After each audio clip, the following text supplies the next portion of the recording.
The Late Night Alternative with Iain Lee on Talk Radio. We have ways of making you talk.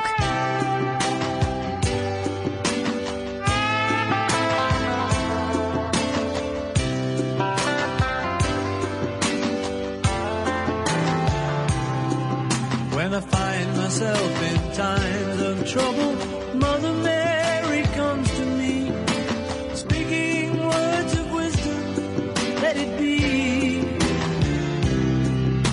And in my hour of darkness, she is standing right in front of me, speaking words of wisdom, let it be.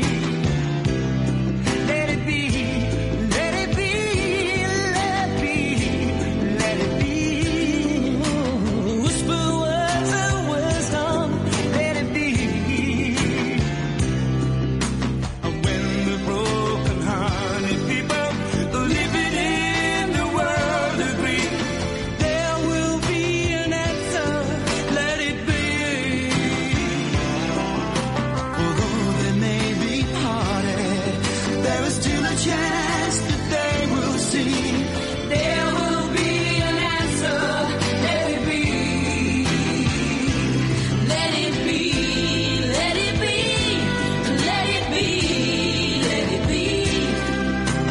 There will be an answer, let it be. Let it be, let it be, let it be, let it be.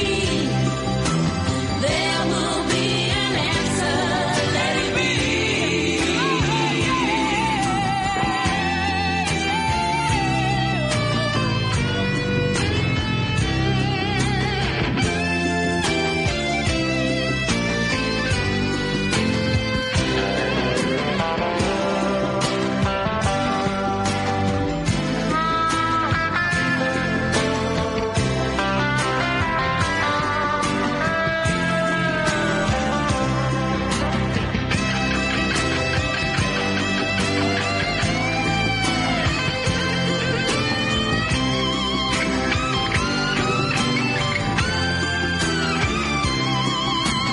When the night is cloudy, there is still a light that shines on me.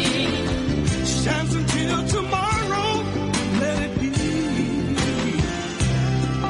Then I wake up to the sound of music. Mother Mary comes to me, speaking words of wisdom. Let it be, let it be. Let it be, let it be, let it be, let it be. Whisper words of wisdom, let it be. Oh, let it be. Oh, let it be. Let it be. Let it be. Oh, whisper words of wisdom, let it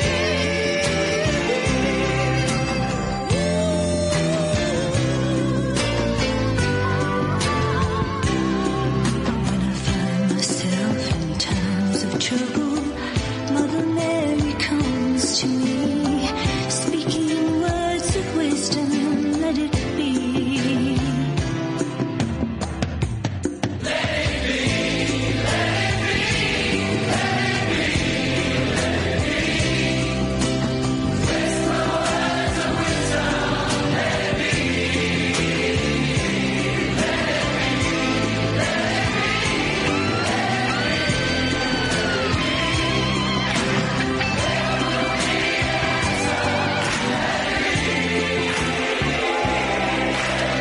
There we go. That's I think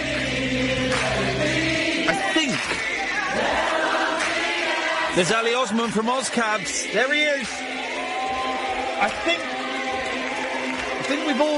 we can all agree on one thing, that is the definitive version of Let It Be. No longer is it Let It Be by the Beatles, it's Let It Be by Ferry Aid. That's Brian Ferry there, they missed a trick. 0344 499 1000 is the telephone number if you want to give me a call. My name is Iain Lee. This is the Late Night Alternative. And you are more than... I had someone just tweeted me saying, can I call into your show? I don't like sport, so I can't phone the Talk Sport show. Oh, yes, you can call this show. Of course you can call this show. It's a phone-in show. And here's a thing, right? If I don't get calls, and some nights are quieter than others, if I don't get calls, I consider that show to be a failure. If you're a phone-in show host and you can't scrape together more than 3 calls in a 3-hour show or a 2-hour show, then you're a failure, guys. You are I would consider myself a failure. And I would go home and hang my head in shame. So, thank goodness, I don't think we've had that yet on Talk Radio. It may happen, and if it happens, it's down to me, nobody else. If I don't get calls to my phone-in show, it is my fault and my fault only. And if you're hosting a phone-in show and you're unable to get phone calls, I suggest maybe you go and work somewhere else. Go and be a butcher's dog or something. I don't know. 0344 499 1000 is the telephone number. If you want to give me a call, and if you have come over from Talk Sport, you are very, very welcome. We are here every weekday, Monday to Friday. Those are the weekdays, just in case you'd forgotten. We start at 10 o'clock. We usually finish at 1 o'clock. But here's the rub. Last night, we did a sneaky lock-in, and we didn't say... This was for the hardcore fans, OK? We did a hashtag radio lock-in where the show finishes at 1, but sometimes we go on a bit longer.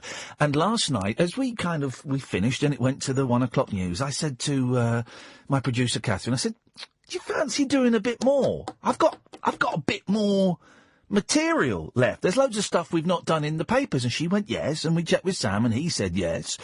So we kind of pirated ourselves. We hijacked Talk Sport. We let them start, and then while they were talking about, I don't know, football or dicks or something, underneath them I played some Stockhausen. It was beautiful.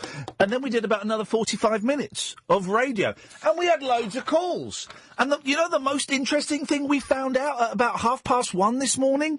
That Jonathan from Swansea had gate crashed a wedding. Isn't that right, Jonathan? Hello? Hello, Jonathan. Hello, Ian. I'm still reeling from your 1:30 revelation about gate crashing a wedding. Yeah, well, I was shocked too. I bet you... I don't know how you could be so engrossed in the good book that you missed an actual wedding service taking place.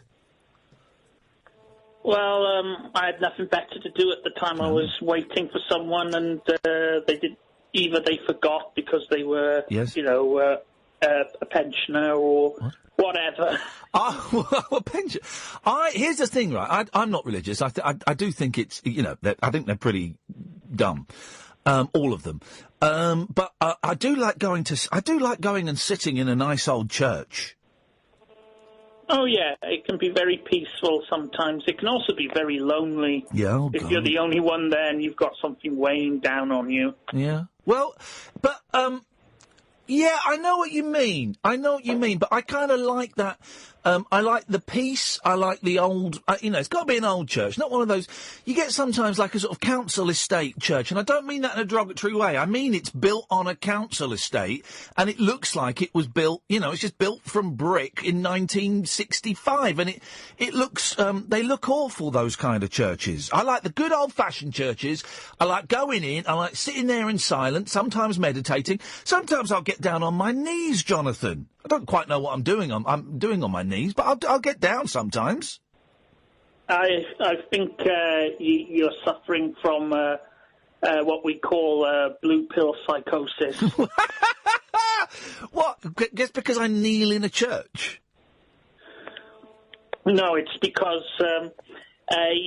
you're so dependent upon the blue pill. You've developed a tolerance for it, and you need bigger and bigger doses of the blue pill. Wow! And the reason why you go down on your knees and get depressed and whatnot is because your soul is crying out to be for the red pill, unshackled and freed. I want the red pill, don't I? Yeah. I just don't think I'm ready to take the red pill at the moment, Jonathan, and that's the way it is. Well, not everyone can handle the red pill. No. Just look at Cypher. Look at who? Cypher. Who's Seifert? Johnny Seifert? No, Cypher in the Matrix. Oh, OK, sorry, I thought you were about Johnny Cypher, bloke who works here as the showbiz expert and interviews people and never broadcast the interview, I found out the other day. Imagine that, he gets guests in, interviews them, and then that interview never gets broadcast. What a weird thing to do! What's a weird thing to do? Must remember to tell the boss. We call it quality control. Quality control. Yes, well, I'm just grateful that we've got such visionaries as yourself who have taken the red pill and can be a window to the other side. And maybe one day, Jonathan, maybe one day I'll be ready to take that red pill, but just not just today, not this week. Anyway, what did you call in for? I actually want to throw in my 2 cents on Star Trek Discovery. Oh, this is the new Star Trek thing. I've not... OK, yeah, go on. Or as it'll be forever known, STD. Oh, yeah, that's sharp. I like that, yes. Yeah, well, I've got to admit, first of all, yes, I haven't watched it, and I had no intention of watching it, because as I've been listening to developments and commentaries and episode synopsis, yes, I knew that it would be terrible. OK, so you're going to throw in your... I'm going to say to Pennyworth, because we're British, on a television show that you've not actually seen. But this is perfect. This is what speech radio was invented for. Away you go, Jonathan. I'm going to be charitable to it, and I'm going to say, if you're a Judge Dredd reader, yes, if you watch that show, drunk or stoned or whatever, and you side with the quote-unquote bad guys over the quote-unquote good guys, it's reasonably entertaining. OK. The problem from the sound of it is that it's a rehash of everything that's been done before, but much worse. When you say everything that's been done before, do you mean everything that's been done before in the Star Trek universe? Yes. OK. I've been reading about the main character. Is it? Can I ask one question? Yeah. Is it canon? I think it is. OK. Got to check. We think it's canon. I'm of the school that who considers Voyager to be a blight on the franchise and should be written out. Wowzers. This is controversial stuff here. Yeah, but I was reading about the character and the plot and whatnot, and the main character is a complete mess, not just in terms of the actual storyline, but in the characterization. The characterization of the main character is exceptionally poor, because it's essentially a composite of 3 different characters crowbarred into 2 hours of television, and the closest comparison to that character I can find in Star Trek is Goldcock in Deep Space Nine. And it took the Duckworth character 7 years to go from A to B, and then from B to C, and these people writing this show have tried to cram all of that 7 years of character development into 2 hours. Right.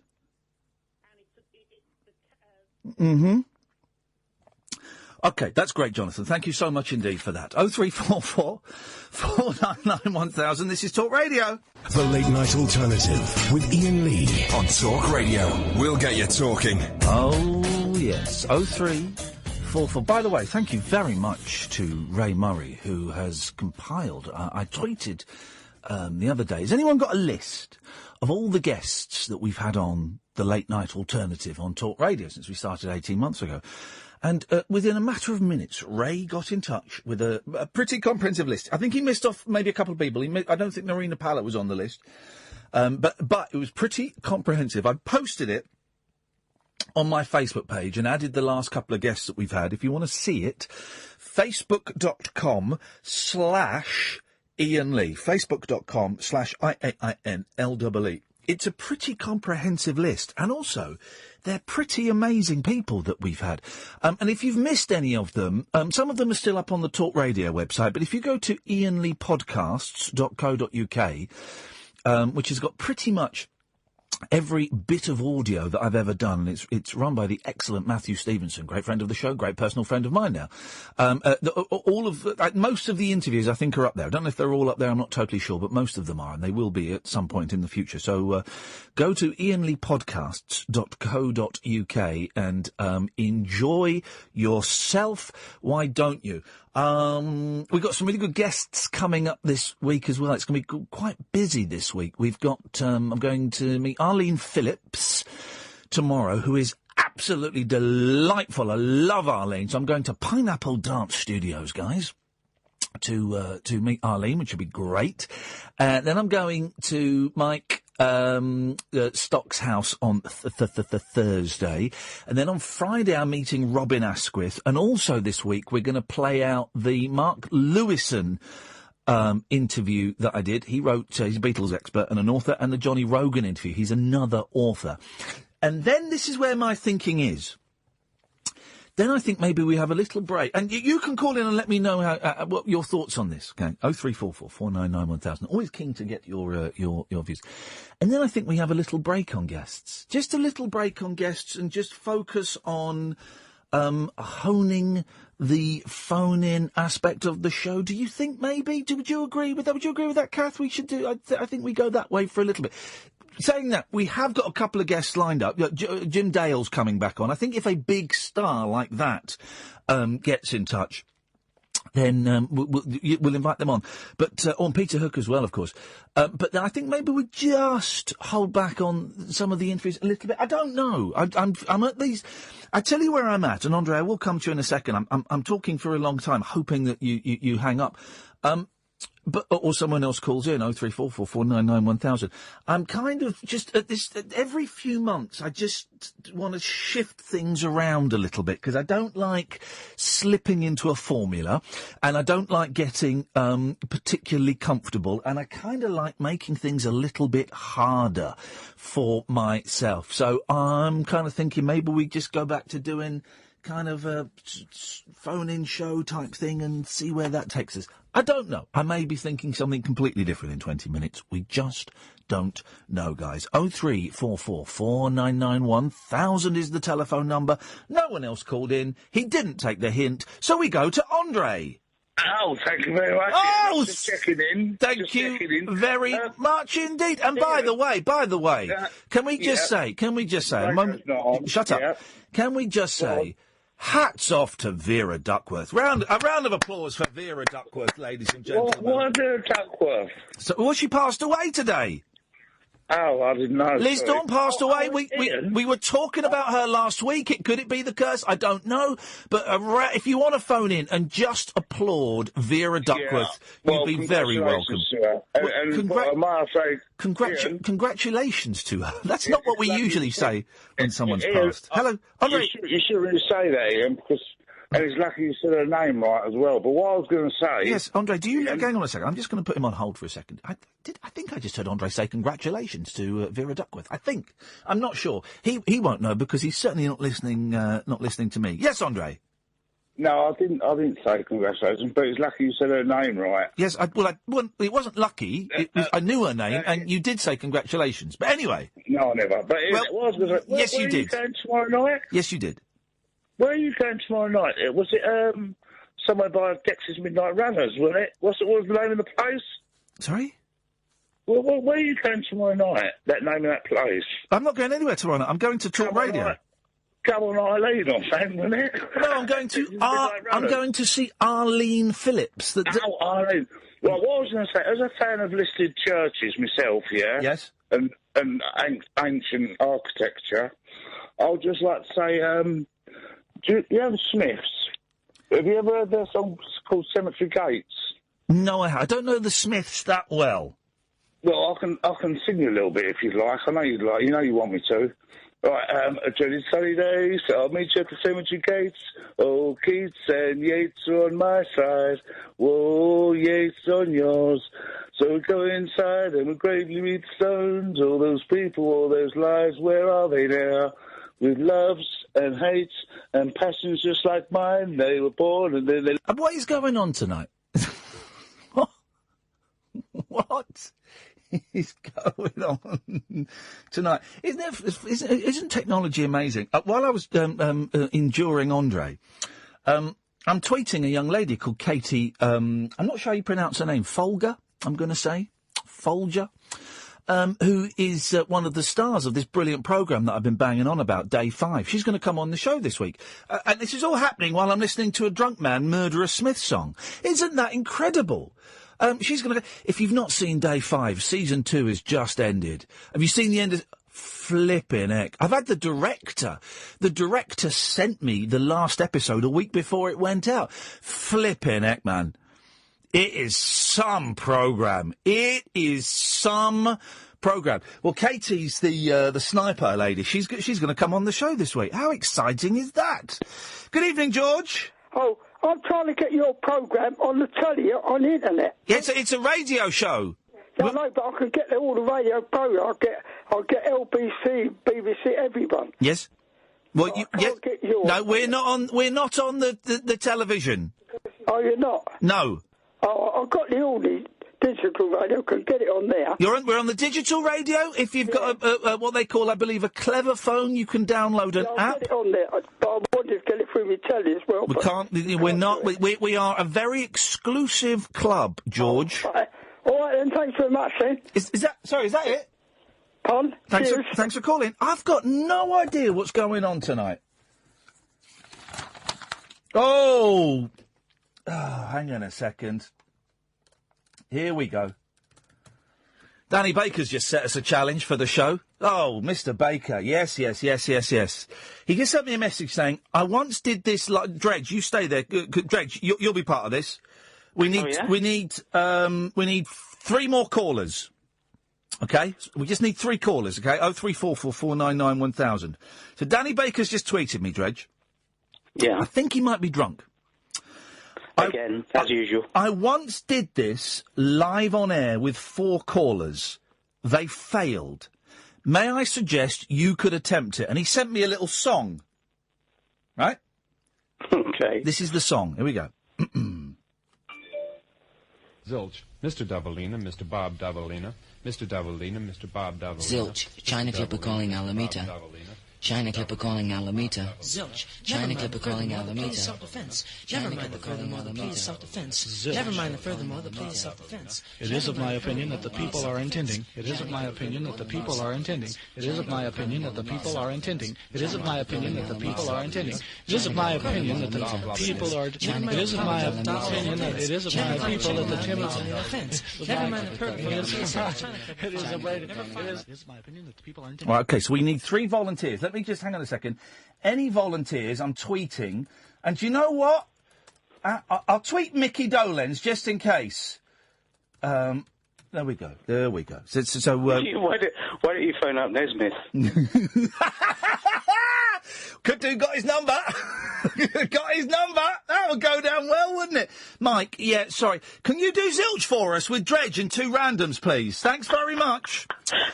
Yes, so 0344 499 1000. Can we get 3 more people to phone up and take part in the great Zilch experiment? Dredge, what do you have for us tonight in your sack?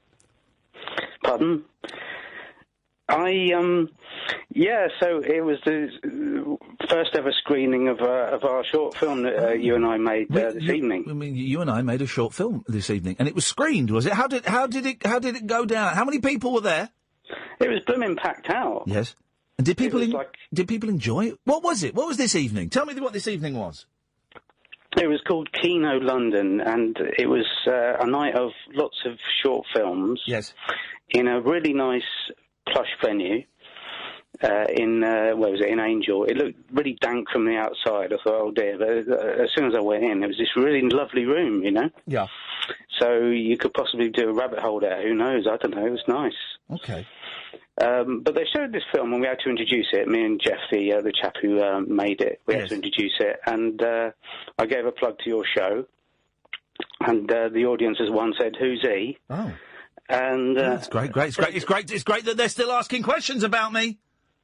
But the thing was, the MC there, this woman there, I said, have you heard of Iain Lee?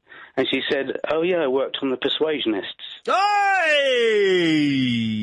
So there you go. It's a small world, isn't it? Very, very small. The showbiz world is a very, very small world. How much money did we make? £4. Oh, beautiful! How much do I get? You want... Your share is, it's on the table here. Thank you very much indeed. Dredge, stay there because we've got people calling in. We're going to do this. I want an audio clip of it and then we're going to email it to Danny Baker. We are going to get 4 callers doing Zilch by the Monkees. 0344 499 1000. This is the Late Night Alternative on Talk Radio. The radio show for people who know the best part of the day is the night. The Late Night Alternative with Iain Lee on Talk Radio. We'll get you talking. Mr. Doubleina, Mr. Bob Doubleina, Mr. Doubleina, Mr. Bob Doubleina. Zilch, China Clipper calling Alameda. It's one of the greatest tracks of the 1960s. Zilch. Never mind the furthermore, the plea is self-defence. Never mind the furthermore, the plea is self-defence. It's not as easy as it sounds. It is of my opinion that the people are intending. It is, and if you listen, Nesmith takes a dive here. I mean, they're all off their gourd here. Nesmith takes a dive. It is of my opinion that the dive. It is of my opinion that it is of my people that the timid. Never mind the furthermore, the plea is self-defence. You know where that comes? Do you know where that line comes from, Dredge? No. Bill Cosby. Oh dear. Oh dear. Let's try to Bill Cosby. Let's talk about drugs, kids. That's not a bad Cosby. That's not a bad Cosby. Dredge, we have got you. We have got... Hello, Simon. Hello. Are you about to play Zilch with us? Yes, please. Okie dokie. Stay there. Oh, no, I've pressed the dump button. Hang on. Let's get rid of that. Hang on. Conference. Dom, are you there? I'm here. You're going to do Zilch with us, are you? Yes, sir. And Graham, you're there as well, are you? Hello, Graham? Hello. Who's that? That's me. Oh, right, hang on a minute. I've not pressed the right button then. Hang on. Graham? Graham? Hang on a minute. Graham. Hang on a minute. If I move that there. Is it... Why can't I get Graham? Is he one of ours, or is he one of theirs? Is he for TalkSport? I can't get him onto my screen. If I drag him. No? Oh, there we go. Graham, are you there? I am, yes. I don't know what happened there, mate. Something's gone funny with that line 13. Now I can't... Don't worry. Hang on a minute. Now I can't add... Drake, right, you're there. You're all there. Right, so...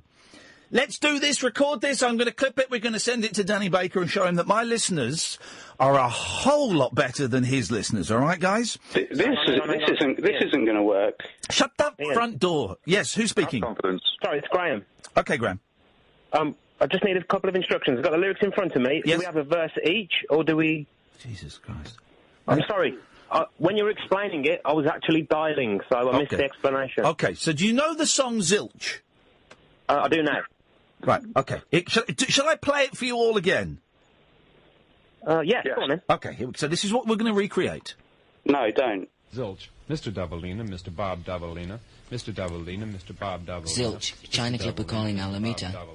China Clipper calling Alameda. Zilch, China Clipper calling Alameda. Self-defense. Never mind the furthermore, the plea is self-defense. Never mind the furthermore, the plea is self-defense. It is of my opinion that the people are intending. It is of my opinion that the people are intending. It is of my opinion that the people are intending. It is of my opinion that the people are intending. It is of my opinion that the people are. It is of my opinion that it is of my people that the timid. Never mind the furthermore, the plea is It is my opinion that the people are intending. It is my opinion that the people are intending. It is my opinion that the people are intending. It is my opinion that the people are intending. It is my opinion that the people are intending. It is my opinion that the people are intending. It is my opinion that the people are intending. It is my opinion that the people are intending. It is my opinion that the people are intending. They're stoned. But then here's how it ends. Simple, right? So, the first line is Mr. Doubleina, Mr. Bob Doubleina. Who's going to claim that? Me. Who said that? Dom. So Dom is Mr. Doubleina, right? So it's Baby Jones. Right. Shut up. Who's going to do China Clipper calling Alameda? I'll do China Clipper. Who said that? Simon. Simon is China Clipper. Right. Who's going to be? Never mind the furthermore, the plea is self-defence. I'll take that one then. That's Graham. Yeah. Right. And so Dredge. I'm Nesmith. You are. It is of my opinion that the people are intending, right? It It is, in my opinion, that people are intending. So it starts with Dom, then it's Simon, then it's Graham, then it's Dredge. And you've got to start, you say, Zilch, Mr. Double-Lena, Mr. Bob Double-Lena, OK? Yep. Shall we just do it? Are we rolling tape? Let's right. go for it. Dom, take it away, buddy. Zilch, Mr. Double-Lena, Mr. Bob Double-Lena, Mr. Double-Lena, Mr. Bob Double-Lena, Mr. Double-Lena, Mr. Bob Double-Lena, Mr. Double-Lena, Mr. Bob Double-Lena, Mr. Double-Lena, Mr. Bob Double-Lena. I lost the words there, sorry. Simon, where the hell were you, man? I lost the words. I pressed the wrong button. Let's do it again. My bad. Take two. It's Zilch, then two lines, and then the other person says Zilch, waits a line, then comes in with theirs. Dom's taking on the Dom Kirshner role here. OK, yes, Dom Kirshner, yes. Go. Zilch, Mr. Double-Lena, Mr. Bob Double-Lena, Mr. Double-Lena, Mr. Bob Double-Lena, Mr. Double-Lena, Mr. Right. Simon, listen, I'm going to do Simon's part. Dom, you go, OK? Zilch, Mr. Double-Lena, Mr. Bob Double-Lena, Mr. Double-Lena, Mr. Bob Double-Lena. Zilch, China Clipper calling Alameda. China Clipper calling Alameda. Right, that's what... Right, everyone stop. Mr. Double-Lena, Mr. Bob Double-Lena. Stop. So, have you got it now, Simon? China Clipper calling Alameda. Why are you doing it in a Chinesey accent? Right. OK. So he does it twice, and then you come in. You come in, Simon. You've got to be sharp on that. By the way, if anyone thinks they can do it better than Simon, for the love of all that is holy, 03444991000 is the telephone number. Dom, take it away, buddy. Zilch, Mr. Double-Lena, Mr. Bob Double-Lena, Mr. Double-Lena, Mr. Bob Double-Lena, Mr. Double-Lena, Mr. Bob Double-Lena, Mr. Double-Lena, Mr. Bob Double-Lena. Right, so, Simon, I'm going to cut you off. He's gone, right? Because that was shocking. That was shocking. He didn't have a clue. Now I realise I've shot myself in the foot here, because now we've only got three people and we need a fourth. Otherwise it's going to be like a stool as opposed to a chair. 0344 499 1000 is the telephone number. If you can say, in rhythm, Zilch, China Clipper calling Alameda, China Clipper calling Alameda, right? Meter. So, Alameda. Well, yeah. So let's. We need a fourth caller. So we'll just have to wait for a second. Ask Danny Baker to phone in. Danny Baker's not phoning in. Mickey Dolenz hasn't responded to my tweet. So get some of Buxby's involved. I'll get Bobby McVeigh in. Well, Dennis LaCorrie, he'll do it all. Oh dear God. 0344 499 1000 is the telephone number. I tell you what we'll do. We're going to go to a break, and then when we come back, we're going to do this, guys. We just need one more caller. The Late Night Alternative with Iain Lee. On air and off the leash. On Talk Radio. Right, hang on a second. So, Dom, you're still there, yeah? Yes, sir. Graham, you're there? I'm still here. Dredge, you're there? Hello. Let's say hello to our new Davy Jones. It's Rod. Good evening, Rod.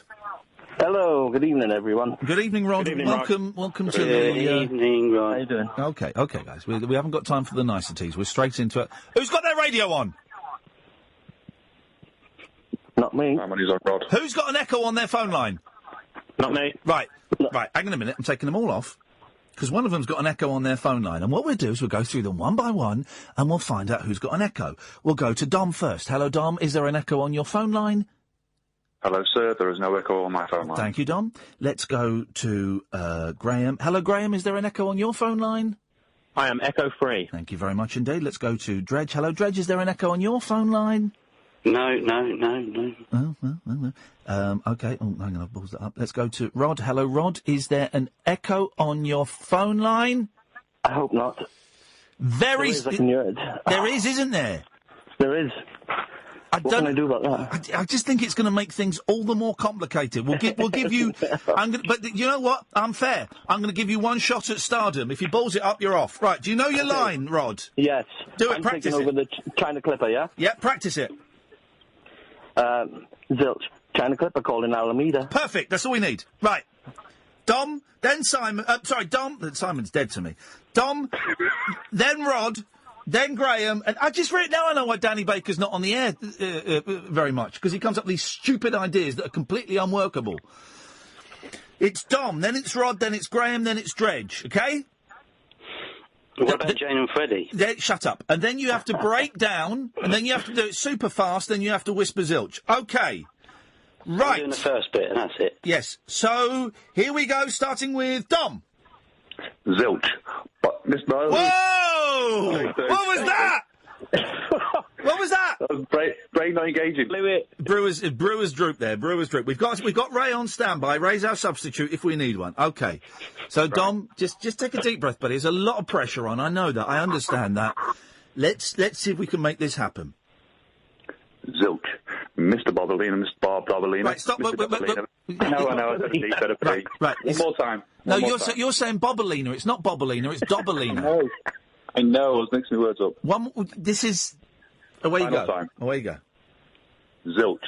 Mr. Dobalina, Mr. Bob Dobalina. Mr. Dobalina, Mr. Bob Dobalina. Mr. Dobalina, Mr. Bob Dobalina. Mr. Dobalina, Mr. Bob Dobalina. Stop. No. Rod, what are you doing, mate? I'm doing it. You're not doing it yes, you're saying the words, correct, but you're not doing it in time.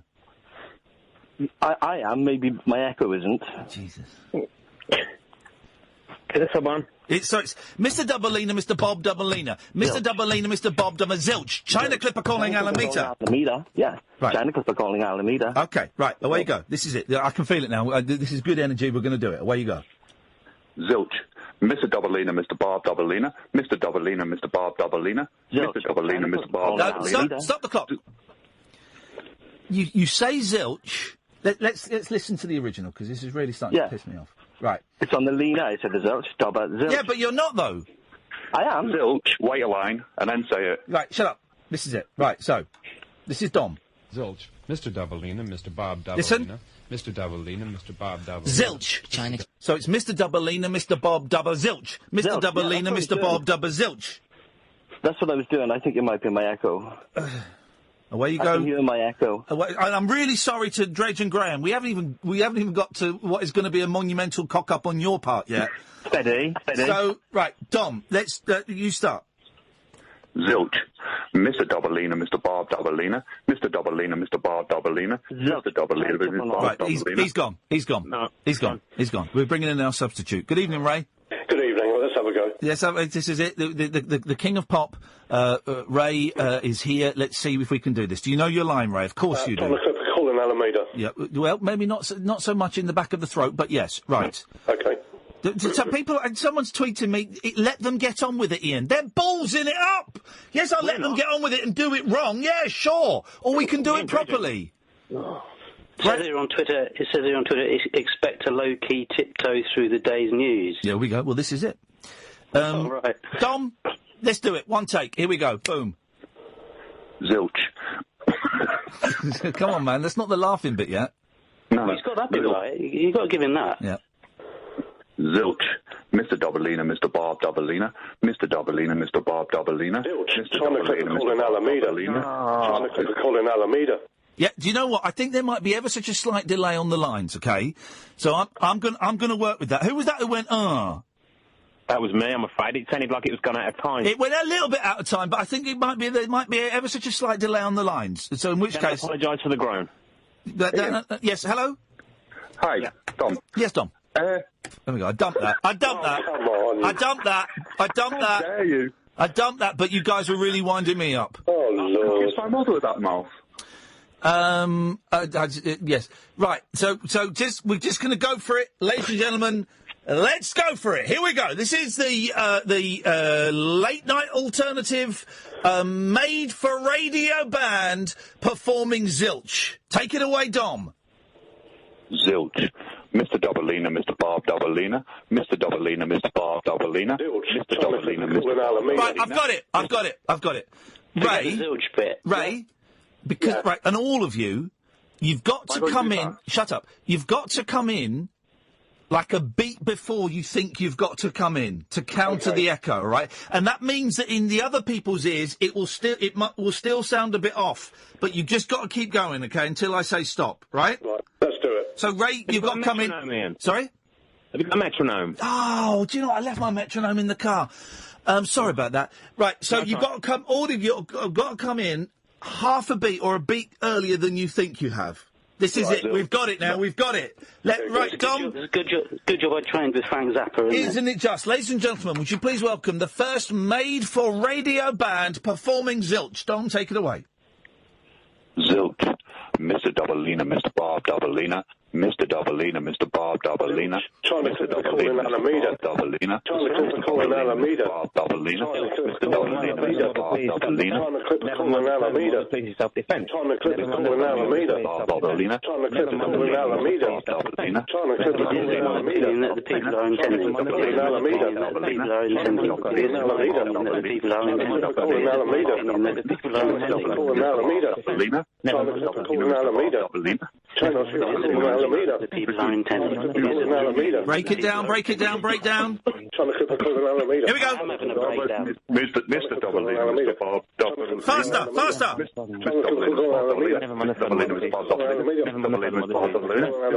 Break it down and start whispering Zilch.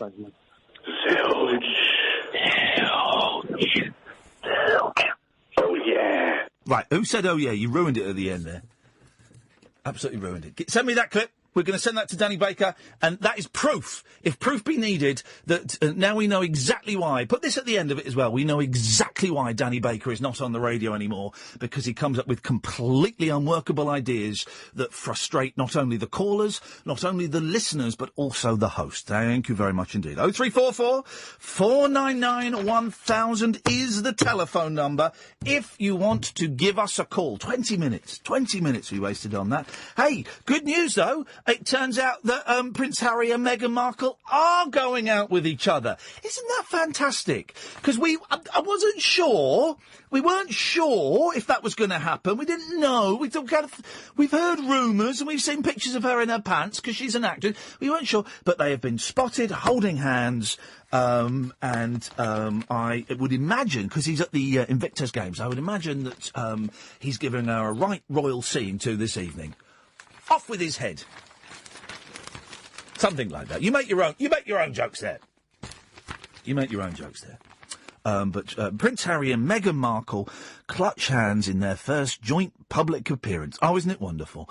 The besotted couple giggled and whispered to each other yesterday while watching competitors at the Invictus Games in Toronto. Shall we turn to pages 8 and 9 to get the latest on this? Prince Harry and Meghan Markle looked a picture of happiness on their long-awaited public debut. Jeez. Does anybody?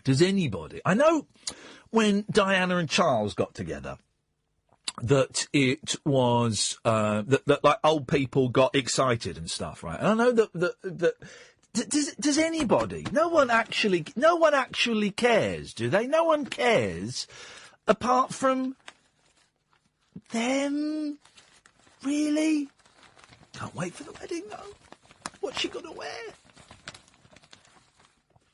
All eyes were on the loved-up couple from the moment they strolled into the Invictus Games venue hand in hand. So not the athletes, then. So in that case, a little bit selfish of them to steal the limelight. Basking.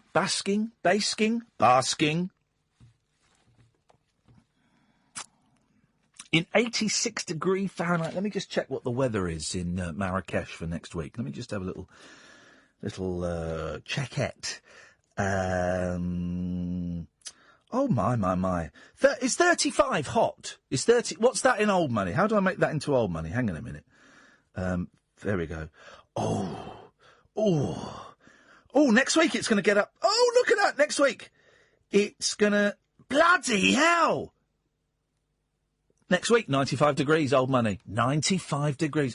Oh, man, I'm going to be hot in Marrakesh. I've got my Marrakesh guidebook. Let's see if we can learn... They've got phrases in it. Let's have some phrases. Do I need a visa? No. Phrases. Any major Islamic holidays? Nope. It doesn't give me any phrases. I'm sure I'll come up with some. It's going to be a lot of fun, unlike this next phone call. Good evening, Paul! Good evening, Ian. I hope we can... I was honestly trying to be nice to you last night by wanting to send you a present.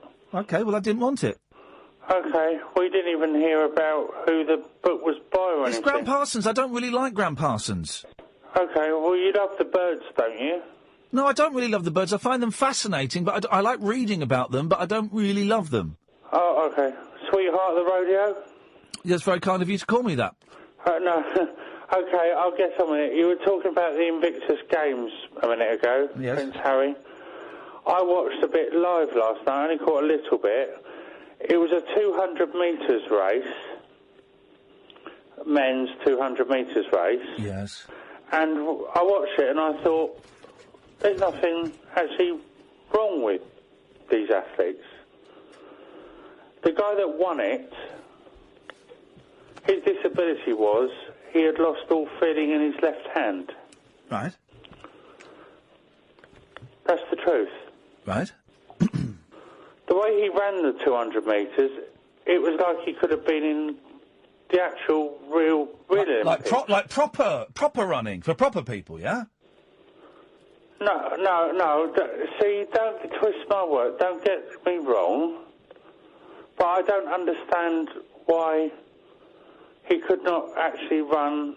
No, I wouldn't use the word proper. I don't even like using the word disabled.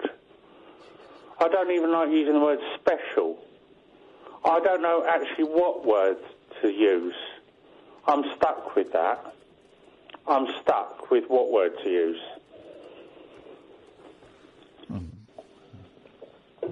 But... Right, so you're saying he shouldn't have been allowed to compete... Because he's... No, hang on a minute. Let me finish! Jesus, you do my head in, man! Sorry. Shut up! So are you saying he shouldn't be able to to be able to take part because he's numb in he's only numb in his left hand? I just find it a little strange. So you're saying he's a cheat? No, I'm not saying... No, he's not Oscar Pistorius, no. No, I'm not saying he's a cheat. I just find it a little strange. Don't you? Yeah. I think... You understand my point? I do understand your point. Right. Are you Right. Are you sure that was all he had wrong with him? Total fact, they interviewed him after he won the race, and Prince Harry himself was in the studio being interviewed, and he stated that was his... I'm not going to use the word disability. Right, the 200... Mate... I'm just bringing up a question. Yes, OK. Right, I'm trying to find out who won. What was the name of the guy that won? I can't... I think he was... No, he finished second. The guy that won was Dutch. Right. So the guy with the numb hand came second? Yes. Right, so... But the guy that won that was Dutch looked like... There was absolutely... He had both legs, he had both arms. Right, OK, so he looked normal, is what you're saying? No, I'm not even going to use the word normal. No, I'm using it for you, because I haven't got a clue what you're talking about. They just looked all completely able-bodied, right, with well, nothing the guy, wrong with them. Right, well, the guy who came second was French, not Dutch. The guy that won was Dutch. No, he wasn't. What does he was Iraqi. He was Iraqi. No, he wasn't. He was Libyan. Mate, you just said he was Dutch. Then you just said he was Libyan. Here's the thing. I'm looking at... will you be quiet, Paul? I'm looking at the results. He's Iraqi. There are different categories for 200 metre just go away. Jesus Christ, what is wrong with that bloke? The 200 metres finalist, the guy that won it, is Iraqi. What? And so I don't believe anything that man tells me, because first of all he's going he was Dutch, then it turns out it was Dutch, it was a joke, and he was Libyan. What? Flipping heck, man! I just feel like I've had my mind abused by an absolute moron. And don't get arsey with me, because I don't... You know what? Some people have sent me in loads of stuff. Someone sent me in about 15 CDs and loads of DVDs, right? Here's the thing. I'm never going to watch them. I've got too much stuff. So don't get stroppy with me, because I don't want your flipping book. Oh, God. Passive-aggressive. Passive... Angry that I don't want a gift. What a strange first hour. 0344 499 1000 is the telephone number. This is the late night alternative on Talk Radio. Talk Radio. 0344 499 1000 is the telephone number. This is Talk Radio. The late night alternative with Iain Lee on Talk Radio. We have ways of making you talk. Yo, man, I don't think they heard you. Why don't you tell them what your name is? Mr. Doubleina, Mr. Bob Doubleina. Mr. Doubleina, Mr. Bob Doubleina. Mr. Doubleina, Mr. Bob Doubleina. Mr. Doubleina, Mr. Bob Doubleina. Mr. Doubleina, Mr. Bob Doubleina.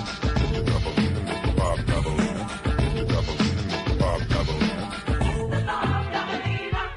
Mr. Doubleina, Mr. Bob Doubleina, Mr. Bob Doubleina, won't you quit? You really make me sick with your fraudulent behavior. You're gonna make me flip and then an army couldn't save you. Why don't you behave, you little rugrat? Take a little tip from the tabloid, because I know I'm not paranoid. When I say I saw you trying to mock me, now you and your crew are on a mission trying to hawk me. But it isn't happening, you fraudulent foes. You used to front big time, now I suppose that everything's cool since the style of apparel you adopted. You used to make fun of, but now you wanna rock it. So you gotta kick it with the homies. But DEL is already hip to your cronies. Me and CMP thought about this and never have we seen a brother who would hover like Mr. Doubleina.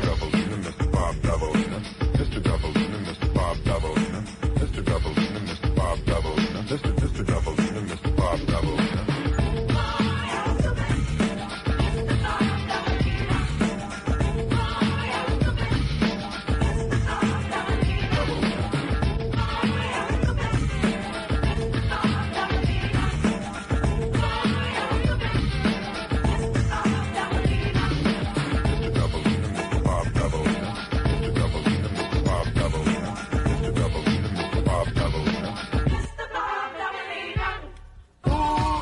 Mr. Doubleina, you thought you could manipulate, you thought you could fool me. Ooh, Mr. Doubleina, teach wizard put me on a stuffer, then he schooled me. Friends could be fraudulent, just you wait and see.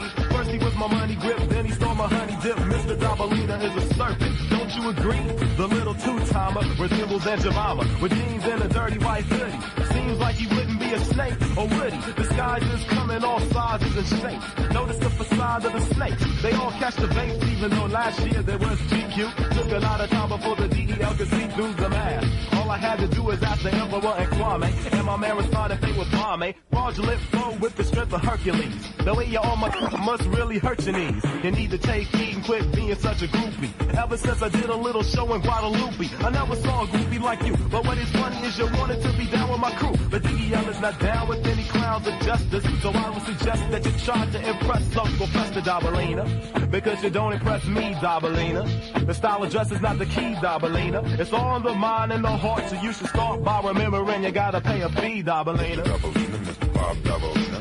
Mr. Doubleina, Mr. Bob Doubleina.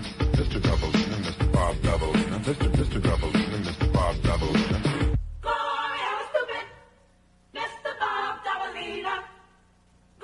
Well, I just did a little bit of work on it over the news there, and I just tidied it up a little bit. Twitter's funny. Vicky says, you were very rude to that caller, Iain. You need to call him back to say sorry. He was only wanting to do something nice. Then the very next tweet is from Lane saying the man's a tit. So it just goes to show, doesn't it? And there's loads of people on Twitter telling me how to do my job, to go carefully. What did Tony say? Tread carefully, touchy subject. No, right? No. I know how to do this job, for crying out loud. I know what I'm doing. So, No. Unless, of course, he's talking about Meghan Markle and Prince Harry, in which case I will be treading very, very carefully. 0344 499 1000 is the telephone number if you want to give me a call this evening. Basking in 86-degree Fahrenheit sunshine. It's 95 where I'm going next week. I'm going to Marrakesh, to quote the song by Crosby, Stills, Nash and Young. I've even got a guidebook. I'm going to load up my iPod with audiobooks, and I'll probably get bored quite early. They laughed and caressed each other while watching the wheelchair tennis. Well, whatever floats your boat, guys. If you can think of it, someone gets turned on by it. It's as simple as that. Harry, 33, whispered the rules to the actress.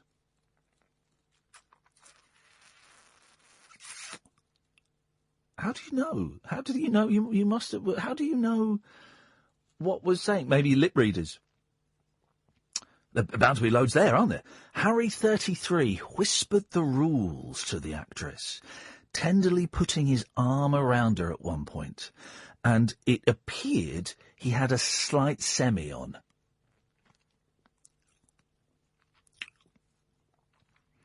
The lovebirds looked casual in matching dark shades and jeans. At one point, she appeared to be smuggling people. Now, you do wonder why they're going into so much detail about this. This is just a young, horny, just a couple of young, horny guys. Just horny guys. They're just young people. They're horny. Well, just let them. Come on, guys. Couple of young, horny millionaires getting turned on at the wheelchair tennis. Suits actress Meghan, 36, appeared relaxed in the spotlight as she spoke to family cheering their loved ones in Toronto. She had her long hair down and wore a baggy white shirt, camel 370 pounds Sarah Flint pumps, and ripped at the knee blue jeans that made her ass look. I wonder if this is a little bit too much. This is going to be, heaven forfend, this could be the future Queen of England. If something awful happens, she's going to be the Queen of England. I don't think we should be talking about her like this. Kylie Lawler, whose husband Sean played for the Aussie team, said she learned they would be joined by the Prince half an hour before they appeared on court. She revealed they seemed to be at home with each other, very easy to talk to. She said hi. He's just a normal person, the most down-to-earth, who's a multi-millionaire, potential King of England, and used to dress as a Nazi. Hundreds of cameras followed Harry and Meghan's every move from the moment they arrived at the venue at 2 p.m. The couple stayed at the tennis match for around 25 minutes, chatting with competitors and their families before leaving. The Mail have got it as well. Let's see what the Mail have said. That's the Sun. Front page. It looks like love. No, it doesn't. It looks like a man looking at a woman. Is that love? In that case, that means that me and the woman working in Tesco's are in love with each other. Because we looked at each other. Harry and Meghan's first public appearance together, pages 2 and 3. They've got more pictures than the Sun. It was love all last night as Prince Harry and his girlfriend Meghan Markle arrived hand in hand to watch tennis.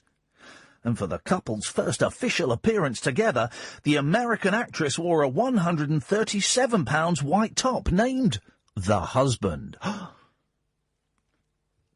She teamed the shirt, made by her friend and designer, Misha Nonu, with ripped jeans and pointed £380 Sarah Flint flats. She couldn't take her eyes off Harry, who wore a similar pair of shades and a polo shirt with the logo of his Invictus Games for injured service personnel. Oh, God. This really is... And the thing is, it's only going to get worse. It's only going to get worse from now on. Isn't it? That's the thing. Hey. 03444991000. Good evening, George. Hey, Ian. You all right? I'm right, George. Now, are you the gentleman that phones up Talk Sport, but you don't like sport? Yeah, that's right. Good. Well, you can call us about anything except for sport. Oh, that's good. Although the side of me that wanted to call Talk Sport and talk about anything other than sport means that I probably want to talk about sport now I'm on the phone with you. Oh, my... What about that United, eh? Yeah, sure. Here's the thing. All of my footballing knowledge is through osmosis, simply because I have to sit in an office next to those idiots that work on TalkSport, those Neanderthals, those knuckle-dragging chimpanzees. Yeah. And honestly, we were trying to watch Naked and Afraid tonight on my little computer, and it was drowned out by 3 football matches going on at the same time. You get that? I've done stand-up gigs where they've got the football playing. Oh! I'm subject to your Talk Sport colleagues as well. I don't know if they are your colleagues, but the Neanderthals. Yes. I used to fool them every time. Honestly, I don't know anything about football, and I could get a 2-minute conversation out of them. Oh, they're idiots to fool. It's just like, if you just go up to them and shine a light in their eyes, like chickens, they freeze for about 30 seconds and they sort of snap out of it, by which time you've put your hands in their pockets and stolen their wallets. Yeah, and they're going, well, they've signed him, but are they going to use him effectively? Yeah, exactly. Exactly. Anyway. I've got this thing that I do, Ian, called when you're like with taxi drivers and the subject of football comes up. Yes. I've got this cool trick that I do is that I just always steer the conversation into Rio Ferdinand failing a drug test in 2002. How do you do that? The subject is. Well, so they'll. All right, I'll go. Right, so, all right, mate. You see the football tonight? You see the match? Oh yeah, well it was on, Yeah, it was on. Yeah, I thought it was a bloody shambles, and Jose is just totally. He's an embarrassment. What's going on? He was great when he was at Chelsea, but now he's just an embarrassment. Well, the whole industry's gone to pot, though, hasn't it, mate? What's your name? I didn't get your name. Sorry. It's Tony. Tony, yeah. The whole industry's gone to pot. I remember when Rio Ferdinand was supposed to be having that drug test in 2002, and he missed it, and he got suspended from playing the game of football. Do you know what I mean? That is a very smooth move to do that. Yeah, every time. I'm now confident enough that when they normally say, "Are you into football?" and I now say, "Nope," and they go, "Oh, so what's your sport then?" As if everyone's got a sport. So what's your sport then? I say, "I don't like sport." It blows their mind. They can't focus. They can't function once you've given them that information.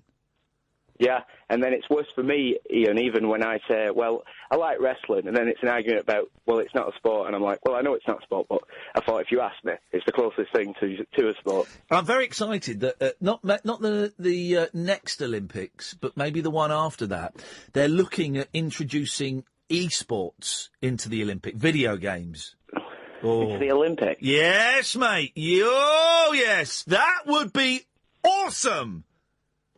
I'll play anyone at Metal Gear Solid 1. Sign me up. Metal Gear Solid 1, dear God, I don't think that's going to be.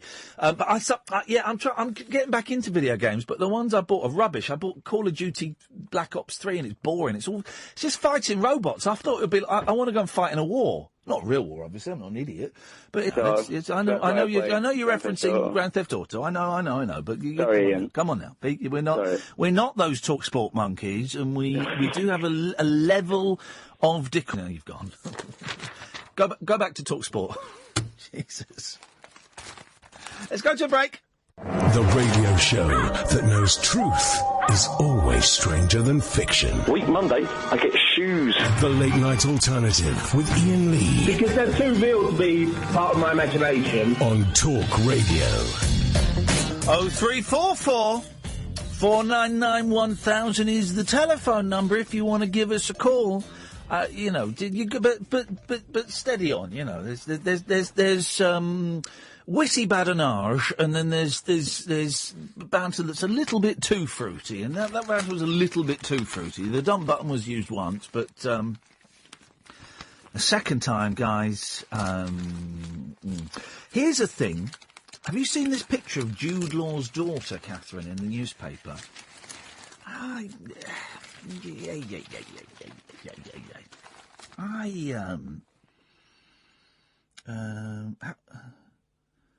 Right. So, Jude Law's daughter, right, in a, she's wearing, the Bruce Lee, yellow jumpsuit from Game of Death? No? Okay, the Uma Thurman yellow jumpsuit from, Kill Bill with the black stripe. She's wearing sort of one of those, but sleeveless, okay? And she's doing the pose that is kind of de rigueur at the moment, in that she's got her back to us, she's got her left hand on her hip, and she's sort of turning round. And what that does is that accentuates the breasts, and it accentuates the bum, right? And she looks sexy. It's a sexy pose, right? So basically, it's an arse shot. She's 16 years old. Daily Mail. She's 16 years old. And she doesn't look 16. She looks 20. Okay? Have you got the picture there? She looks about 20. It is a sexual picture because it is, the bum is being, is the focus, and the breasts are being pushed out. She's 16 years old. Now, I know 16 is legal, and if her and I were to fall in love, we could have an intimate physical relationship without breaking any laws. But I do think the sexualisation of a 16... It's a sexy picture, isn't it? That's the focus. I'm just checking with Catherine that I'm not being, overly daddish in it. It makes me very, very uncomfortable, that. She's a kid. Okay, 16 is legal and all of that stuff, but she's a kid. I wonder when she turned... Can we find out when she turned 16? Not that makes any difference, but I do wonder. Iris Law, daughter of film star Jude Law and former model Sadie Frost, is already a global ambassador for Burberry at the age of 16. She certainly knows how to dress to impress, judging by this picture she posted on social media. Oh, OK, so she's nearly 17, but still, she's 16. Sporting a figure-hugging yellow bodysuit with a black stripe, like Uma Thurman, like Bruce Lee's in the movie Game of Death, she stared at the camera with her hand on her hip. Thurman played a sword-wielding assassin. Iris, who captions the picture the bride after a Tarantino heroine, has no need of a weapon to fend off assailants. If looks could kill... Hey, guys!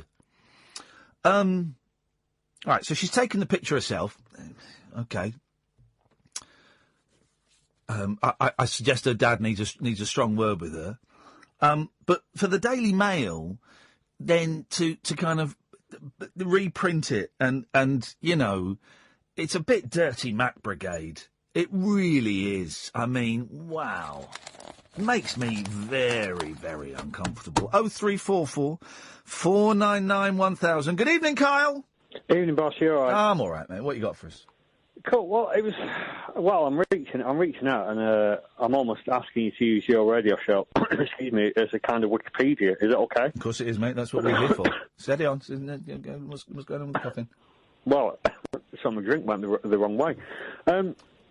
Right. So I've been having a debate today about the old one. Is a Jaffa cake a biscuit or a cake? Oh, for goodness sakes! Why don't you phone up your local BBC radio station with this? Well, they've banned me. But anyway, it's a different story. Okay. But what I did say was there was one I bought maybe about 2 or 3 years ago when my nan was still with us. Yes. And it was like a Pim's Jaffa cake, but it had white chocolate on it, and it had like a raspberry Pim's filling. What? Instead of orange. Yes. And I've spent the past 40 minutes Googling, doing everything. The only thing I haven't done is I haven't asked Jeeves. Now I think about it, but but I can't find it anywhere. And I'm describe it again, you lunatic. What is it? Right, so it's like imagine a Jaffa cake. Yes. But the packaging was white. But the box was white. The box was mainly white, and it had the Pim's logo on it. I ate a whole packet today. I've had a miserable day today, Carl, and you know what I mean by that. Yeah. And so to try and make myself feel a little bit better, I've eaten terribly. I had a big fry up for breakfast, and then I ate a whole packet of the golden Oreos. Have you had those? No, I don't think I have. Oh, jeez, man, they're just wowzers. They are incredible. A whole packet of golden Oreos. What do they taste of? Just like angel wee. Oh. Imagine what angel wee tastes like. It's that, but even more delicious. But is it like caramel or? No, it's like sort of vanilla-y. Oh, you say I love vanilla. It's my favourite taste. Man, it's just God, So I had a whole packet of those, and I regretted it instantly, of course. That's why I was doing it. I was punishing myself. But, wow. And I walked into the shop, and I could sense they were there, and I thought, if they're there, I'm going to buy them, and they were. And I bought them, and I ate them in about 3 minutes, the whole packet. Well, I had a friend, though, and she could, and we've had this debate. Yes. And I will remember on Pim's question in a minute. Yes. But me and my friend, and she once said to me, she said, if I, get a packet of crisps or a packet of sweets, I have to eat them all. Yeah. Oh, yeah. Said, but my mother couldn't do that. She would have one or two. No. And he said I was quite like that as well, because I would open a packet of sweets, have one or two, and then put the rest away. Impossible. And I'm not judging. I'm not having a go at all. Impossible. Just like I used to. Honestly, it sounds like the same when you used to go around to a mate's house and you'd be watching a film. They go, "Oh, I think I've got a bit of draw somewhere. Let me have a look. Here we go. They've got a teenth here." And when I was using drugs, I couldn't leave a little bit in the back of a drawer. It all had to go. It all had to go. Same with biscuits, same with food, same with if anything. This is anyone that shows any restraint is a god in my eyes. But you don't. But it's strange, though, isn't it? Because different strokes, different folks. So you don't drink, do you? No. But I wouldn't leave a bottle of wine unfinished. But that's why I couldn't. But that's why I couldn't. That's why I can't drink anymore, because I couldn't leave. I mean, booze was never really my thing. But if there was nothing else and there was booze, or there was booze within a 2-mile radius of me, I can smell it somewhere. We're gonna get it. Strange, isn't it? Yeah. Strange. Yeah, I fancy a beer now. I'd love a cheeky little. It'd be nice to do the show with a bottle of Bud on the go. That'd be nice, wouldn't it? Cheeky little bottle of Bud. I was going to say, swigging strangely, that. Beautiful. Yes. From my little forays into internet radio, yes, people have always said to me, because I've worked with people who've had a drink on the go. I never ever drink while I'm doing a recording. Oh. Never do it. I love it. Lovely. Just one Bud. Just one bottle of Bud for the 3 hours. That would sort me out. Here, Kyle, pick a country, any country. We're going to go and listen to some live radio from that country now. Venezuela. Oh, right. That's South America, isn't it? I think so. Okay. Let's have a little look. I've got to move. I've got this app. Oh, it doesn't. Right. Okay. It's not very specific on the countries. Right. Oh, no. Hang on. Right, that's America. It's just going to be sort of somewhere South America-ish, right? Oh, that'll be all right. Somewhere that'll be all right, wouldn't it? Let's see what this is. Here we go. Let's have listen. This is Reflejo Publico Radio. This is Mexico. Mexico will do, wouldn't it? Yeah, that's cool. All right, here we go. Mexico.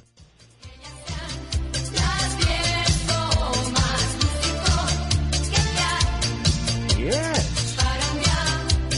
Let's go a little bit further south. Hang on, where's this? Here we go. El Salvador, here we go.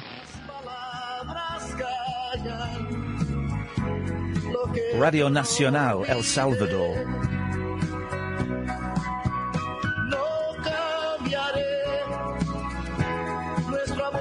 That's a bit ropey, isn't it?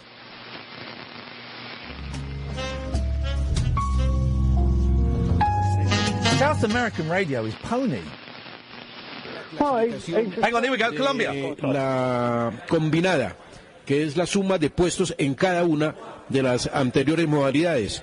Oscar Sevilla es el más regular con un total de 16 puntos. Esto porque Oscar es cuarto en la general, cuarto en la meta volantes, es igualmente cuarto en la clasificación. There we go. That's Colombia. That's in Sogamoso in Colombia. Wow, imagine. But obviously you've been to America, haven't you? Yeah, I've been to America. Yes, many times. But it's really weird. When I was in Canada a few times, they would put the local radio on, and it would always be like chart hits that I would know from listening to Radio 1. I know it in the old days, but listening to Radio 1, it would all be current chart music, and that's what the Canadian radio stations played. Yeah. Well. And I found that a bit weird. I was like, oh, I thought you'd have your own music. I thought you'd have your own. Everybody knows that British music is the best music in the world, unless, of course, you're talking about Beach Boys. Then they are the best music in the world. Carl, thank you very much indeed. Yes, Paul? That's Colombia. Hello. Yes? Have you ever tried the Patisserie Valerie at Beaconsfield Services? I've tried Patisserie Valerie in other places. It's a well-known cake chain. Yeah, I'm just thinking of one that might be near you. It's brilliant. I know Patisserie Valerie are great. I've had 3 of their different cakes today because it's been my nephew's 6-year-old birthday, and I got them specially. Well, that's absolutely fantastic. And you were like eating. Yeah, maybe it's not a good thing to suggest if you're on a diet, but they're damn good, aren't they? Yes, they are. Just thought I'd be friendly and let you know. But, Paul, you don't have to be friendly with me. We're not friends. No, I'm not saying we're friends. I'm just saying I was just offering... Let me make a suggestion, right? You don't have to try and be friendly with me. Well, I just... Because it just comes over as awkward. I was just trying to be friendly. But don't. This is not what... Don't. There's no need. I'm not trying to stalk you or be your best mate. No, I'm not saying that, Paul. It was just a friendly thing to say. Yes, and I am saying, please don't try and be friendly. Or what do you want me to describe it as? No, I don't want you to describe it as anything. You've described it as what it is, and I'm saying, please don't do that. Okay. Because it makes me feel uncomfortable, and it's awkward listening, and it's dull listening. It's not what this show is about. You don't have to appease me. You don't have to you don't have to try and be friendly with me. You don't have to do anything. You don't have to phone in, mate. Well, fine, I won't phone in anymore then. If that's you'd love that, won't you? Jesus, you're such a pain in the arse. If that's your choice... I like phoning in. I like your show. Right, well, but lots of people... And I like to contribute because you ask for callers. Yes, but... God, maybe Jesus. OK, lots of people listen to the show without calling in. How come at the end of every call you make, I feel worse? Well, that makes me feel bad because I never want to do that in any way. Right, OK, I'm not saying it to make you feel bad. That's your thing if you feel bad. But I'm just asking the question, how come at the end of every call you make, I feel worse? Well, I don't know. That's a question you have to answer yourself. Yeah, OK, I'll tell you why. It's because I will tell myself why. It's because you whined the hell out of me. Well... I don't know why I do that. Because you keep trying to be friendly. Instead of phoning up to make a point, you phone up to suggest things that you're telling me about a cake shop in a motorway services. Yes, because it's... I give up. I just give up. You won't give up, though, because you'll keep phoning up, and I don't get it. No, seriously, I just give up. I just give up. I don't know why you take things the wrong way. I'm not taking anything the wrong way. You've told me you're trying to be friendly, and I've said that makes me feel uncomfortable, and I'll be honest, I think it's uncomfortable listening as well for the listener.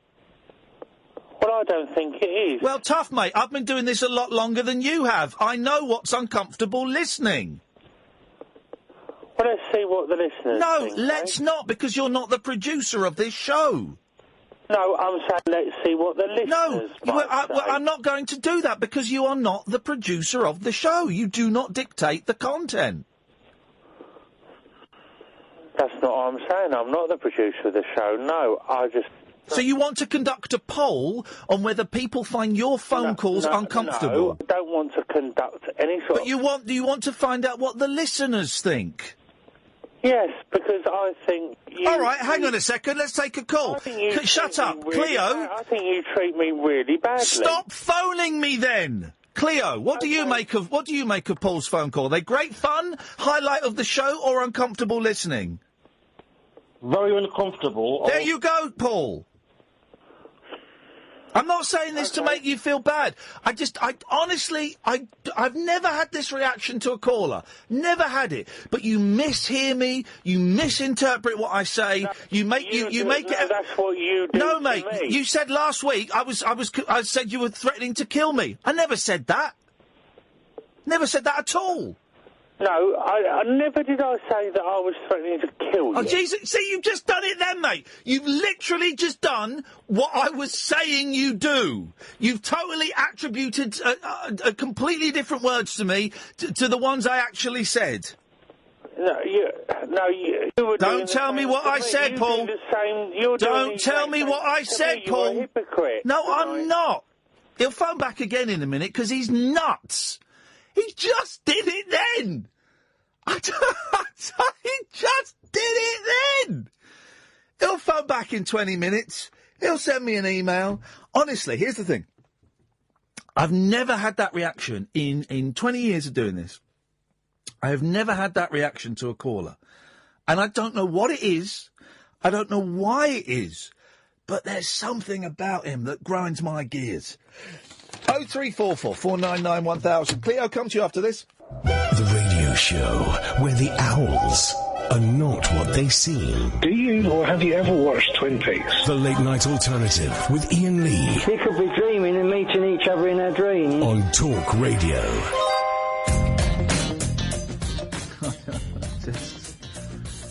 I do wonder. Good evening, Cleo. Hello, dude. Hello, Cleo. I've got a mate a bit like Paul, right? Okay. And well, I don't want to bang on about Paul. What have you called in for? Oh yes, well, Jaffa Cakes, right? Oh Yeah, Jesus, this feels very BBC Coventry and Warwickshire. Oh well, you might like this. My mate Alan, better done. About 10 years ago, so we're in our 20s. He says, he pretended to be like a 7 or 8 year old kid and drew a picture of a Jaffa cake, but in actual cake size. Wrote a lovely letter, but as a child, with crayons and multicolours, and drew little pictures of him and his little stick drawings of him, his mum and his dad and the cake. Yes. And asked McVitie's if they'd make a big actual Jaffa cake. Yes. And they were so over the moon with getting that letter, they gave him a lifetime supply of Jaffa cakes. Right. So he's still getting Jaffa cakes now. I don't know. They might be going to his mum's address still, but it's like and I was like. Well, we need to Catherine, can you find out who makes Jaffa cakes and let them know that there is a fraudulent lifetime claim going on? We need to stop that. It's people like him that increase the cost of Jaffa cakes for good, hard-working people like myself. And the thing is, they've released them as cake form now. Yep. You can. Here's the thing, guys. Right, the reason Jaffa cakes are in the papers because you now get 10 in a packet instead of 12. Good, because they're bloody horrible. They always taste like they're stale. They're always just left lying around, and you only eat them because there's nothing else left to eat. They are rank. The rubbish in milk. The taste one. They just last 2 seconds. Why would you put a Jaffa cake in milk? Because you dunk biscuits in milk. Yeah, but Oh, okay. You want to say it's a cake, aren't you? Here's a question. What's your favourite sandwich filling? Oh. Thanks for calling. More topics like that will be discussed on the Nick Coffer Show tomorrow at midday on BBC Three Counties Radio. Good evening, Alan. Hello, how are you? I'm very... Is this just Cleo with a different voice? Is this Cleo on some helium? You wish. You sound just like him, but played at 45 instead of 33. No, I'm on my hands free in the car. So that will explain it then. Yes. Yeah. Sorry. I'm just ringing to see what your thoughts are on this court case today. The girl. She got let off with a prison sentence and got a suspended sentence because she was too brainy to be going to prison. No, she didn't. She did? Nope. Well, she got a suspended sentence, didn't she? Right. And do you think that's fair? Only because, it was down to her having a solicitor. And basically, it's a parent's... No? You carry on spouting your lazy tabloid bullshine. No, Go on. All it is, I'm a parent. I don't know. I spoke to you before. I don't know if you remember, but my son is serving a 4.5 year stretch. Oh, it's that fella. Yeah. But she didn't get a lot. Listen, she didn't get a lot off because she. Hang on a minute. Your son could have got let off if you'd have sprung for a solicitor. Yeah, but is he going to learn anything? Is she going to learn anything because money is covering her, getting her out of shit? Well, first of all, right, she didn't get let off because she's too brainy for prison. That is a really you're better than that, Alan. That is a really lazy, tabloid, made-up thing. No one gets let off because they are too brainy for prison, right? That's nonsense. Oh, no, that's just a strap line. I know that was a strap line for it. Okay, well, you're better than that, so ignore that. Yeah, but what he said was because of her education and that she would be possible to, she would go on to do good as a doctor because she was training to be a heart surgeon and doing all this, and it would be more beneficial for her not to go to prison. But that case was argued for her by a barrister, not by a solicitor, by a barrister, who also went on to say that her life was going to be in turmoil because she's so well known now because of this court case that she can't go to any nightclubs, so her social life has changed. And she also admitted that she was having a drugs problem and an alcohol problem. Right, and we all know that prison. We all know, Alan. We all know that prison is the worst place to treat drug and alcohol addiction. It is. Right. It is. Right. But what I'm saying is, instead of them forking out that money for a solicitor, not the solicitor argue the case for her. She's guilty. Admit your guilt. You've done your guilt. Use that money to not just rehabilitate her, but other people as well. I know how much these solicitors cost, and I know how much barristers cost. I could have got my son's sentence cut massively. So hang on a minute. Are you angry about this because are you feeling guilty? Is that what this is, Alan? No, it's not a guilt. Sounds like guilt to me. I think it's just a bit guilt. Well, she's 24. Right. She's not a teen, and I know we all have hiccups in life, but where does the responsibility come from? But she's been punished. She's been punished. She's been punished. She's got an 18-month suspended sentence. Okay, so we put the shoe on the other foot. She comes from a council estate. She's a one-parent family. But she's not.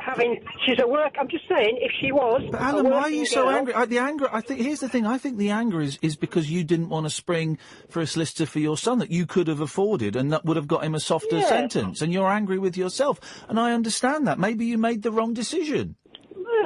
But not. Yeah, I think maybe it's a different view on parenting. Then maybe that's what it is.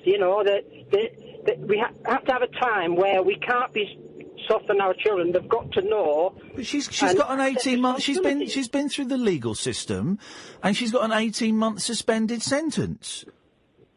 And also, I would suggest that what she did, we never got the details of what your boy did, but I would suggest that what she did was not as serious as what your boy did. I don't know.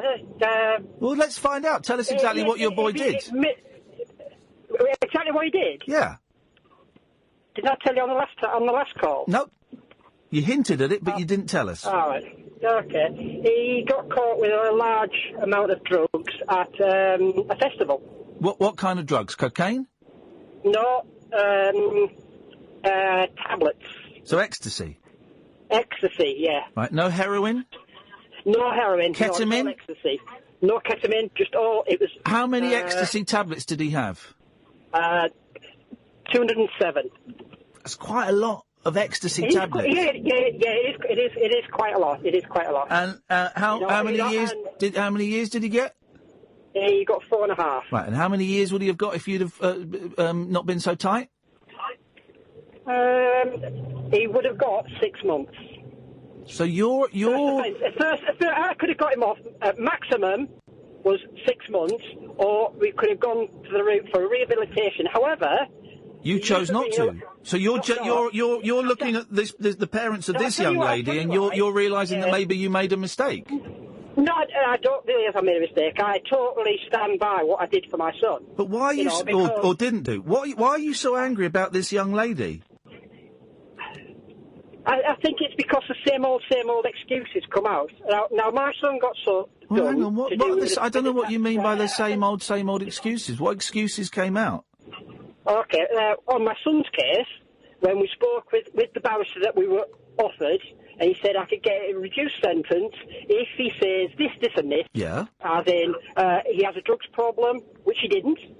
But that's how the legal system works. You go in and plead guilty straight away, and you make all kinds of pleas. Then yes, of course, you'll get a lighter sentence. That's how it works. She played the game. You didn't play the game. Tough. I could have played the game, but I chose not to. Well, tough then. You know. Horses for courses, I suppose. I just don't understand why you're so angry about it. I'm not angry. I'm just annoyed that it's not fixing a problem. It's not helping others. Her going to prison. Her going to prison. How would that help others? No, I didn't say about her going to prison. Well, you said that this isn't helping others. So the assumption is that because hang on a minute, Alan, please. Hang on, please. So the assumption is, right, you're saying that this isn't helping others. So therefore, I have to extrapolate from that you mean if she had gone to prison, it would have helped others.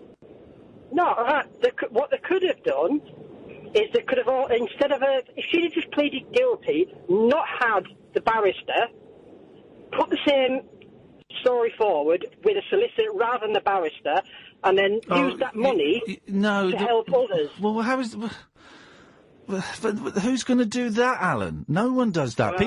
When people do stupid things and they go to court, they do what most people do, what they can to get out of going to prison.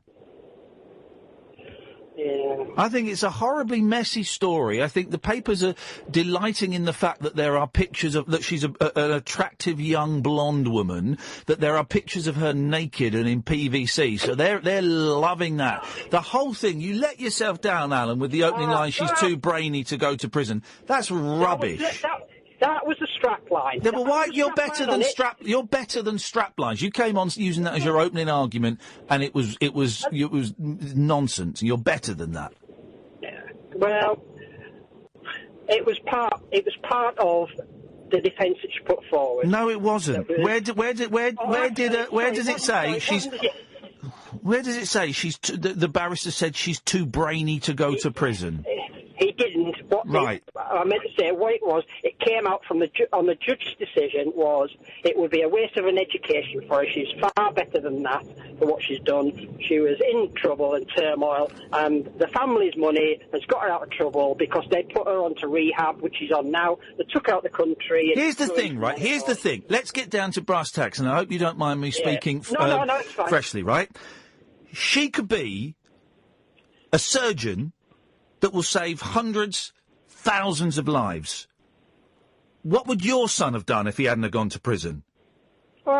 He could have been a pro golfer, I suppose. That was one of the options. Jesus Christ, Alan! He was good. We lost a potential professional golfer. This is awful. You know, that's only one option he had. You know, and he also had businesses on. You know, he employed 35 people, and that wasn't to do with. Well, that was he shouldn't. Sideline. Yeah, but here's the thing. Sideline. You know? Here's the thing. You know?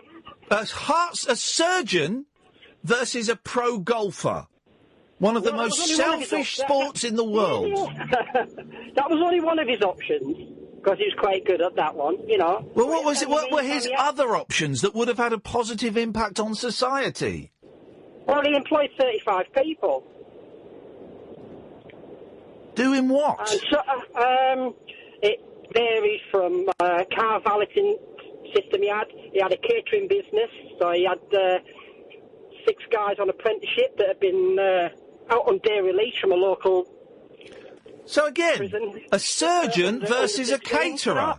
And you know, I know which one makes the more. I know which one makes the bigger contribution to society. I totally get that, but all I'm also on the flip side of that, she said due to pressure, she was on drugs. She couldn't control her temper. And she flipped on alcohol, and she relied on that whenever she got under pressure from work. Mate, I used to rely on alcohol whenever I got under pressure. I used to be on drugs. I used to lose my temper. But did you open people's chests?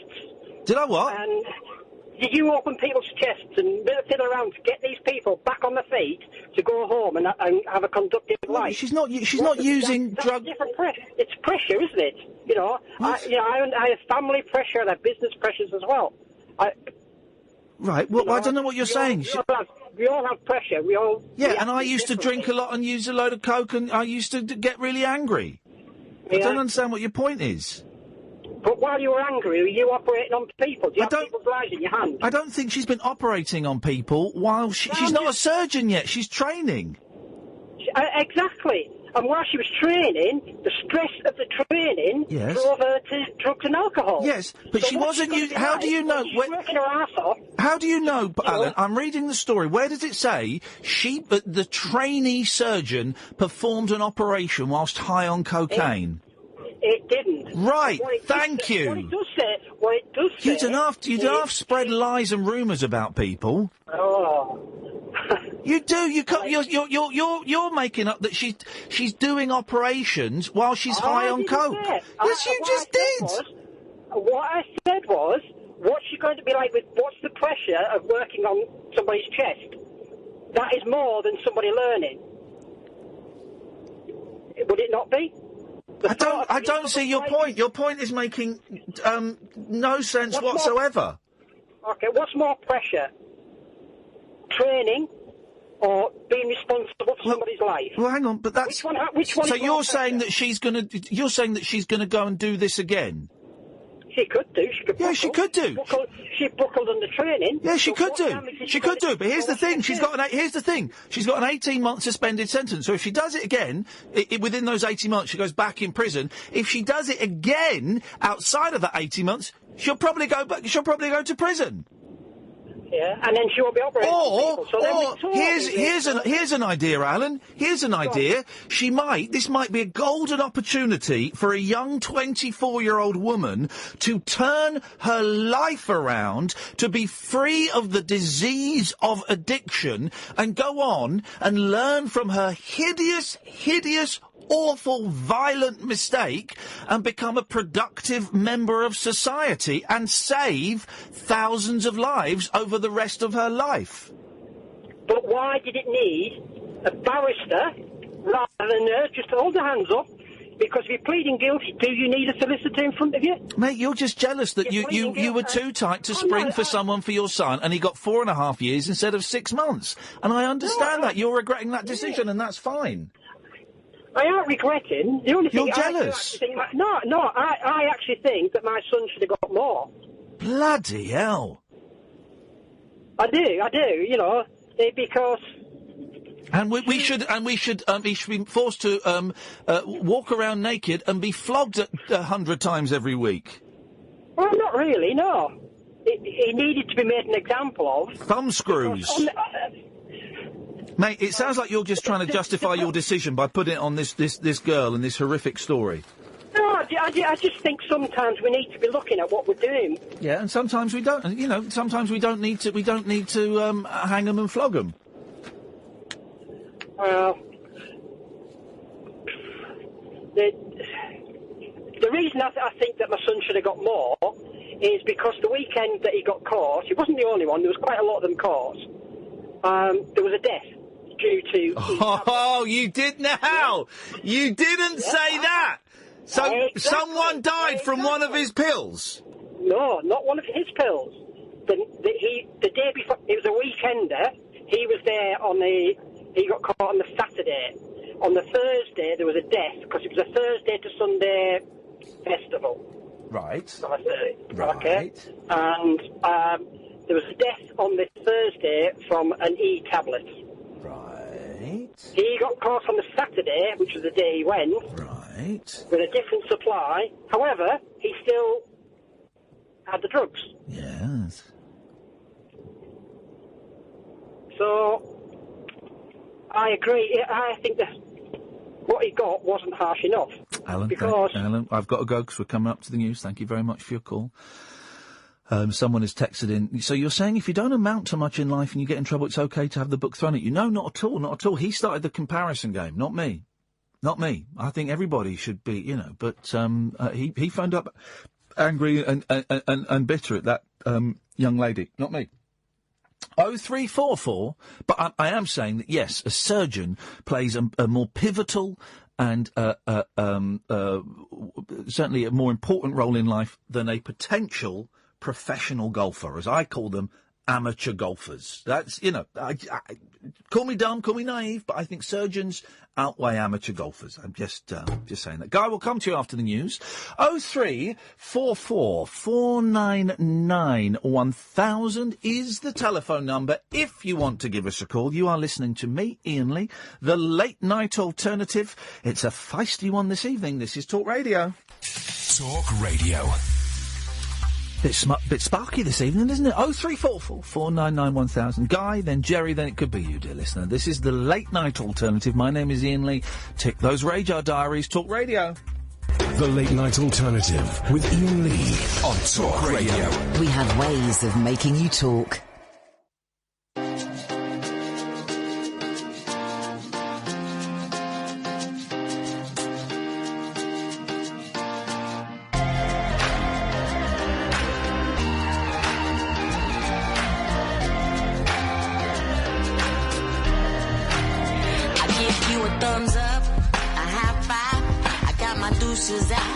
Big bright smile, I feel alive. I occupy my space and activate my mind. I say, hey, what I wanna say. I got nothing in my way, hey. I get into it, I can't get it out of my head, I'm into it. I'm feeling like myself again. I feel like everyone's a friend. We all need one of them days every now and then. It just feels good. Little peace of mind, not a cloud in the sky. It just feels good. Even the sun shines, feeling my vibe. I got sunglasses on my happy face. I feel 100% up in this place. I'll give you a fist bump. Say what's up, I'll take it from a midday stride to a midnight strut, hands down, right here, right now. I got the hottest ticket in town, cause I'm cool, whatever I do, cool, whether I'm solo or rolling with the crew. I get into it, can't get it out of my head, I'm into it. I'm feeling like myself again, I feel like everyone's a friend. We all need one of them days every now and then. It just feels good, little peace of mind, not a cloud in the sky. It just feels good, even the sun shines, feeling my vibe. I got sunglasses on my happy face. I feel 100% up in this place.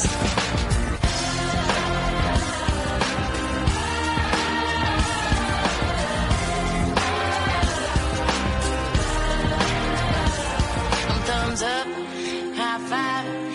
peace, a fat smile, I feel alive. It just feels good. Little peace of mind, not a cloud in the sky. It just feels good. Even the sun shines, feeling my vibe. I got sunglasses on. John is very angry on the email. Sorry, not John, Terry. That's his username, Terry.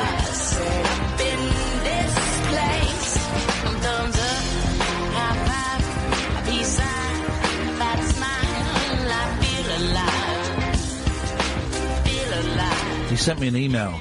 Your paymasters told us it was because she was too clever to go to prison. Iain, stop playing the fool. Signed, Terry. But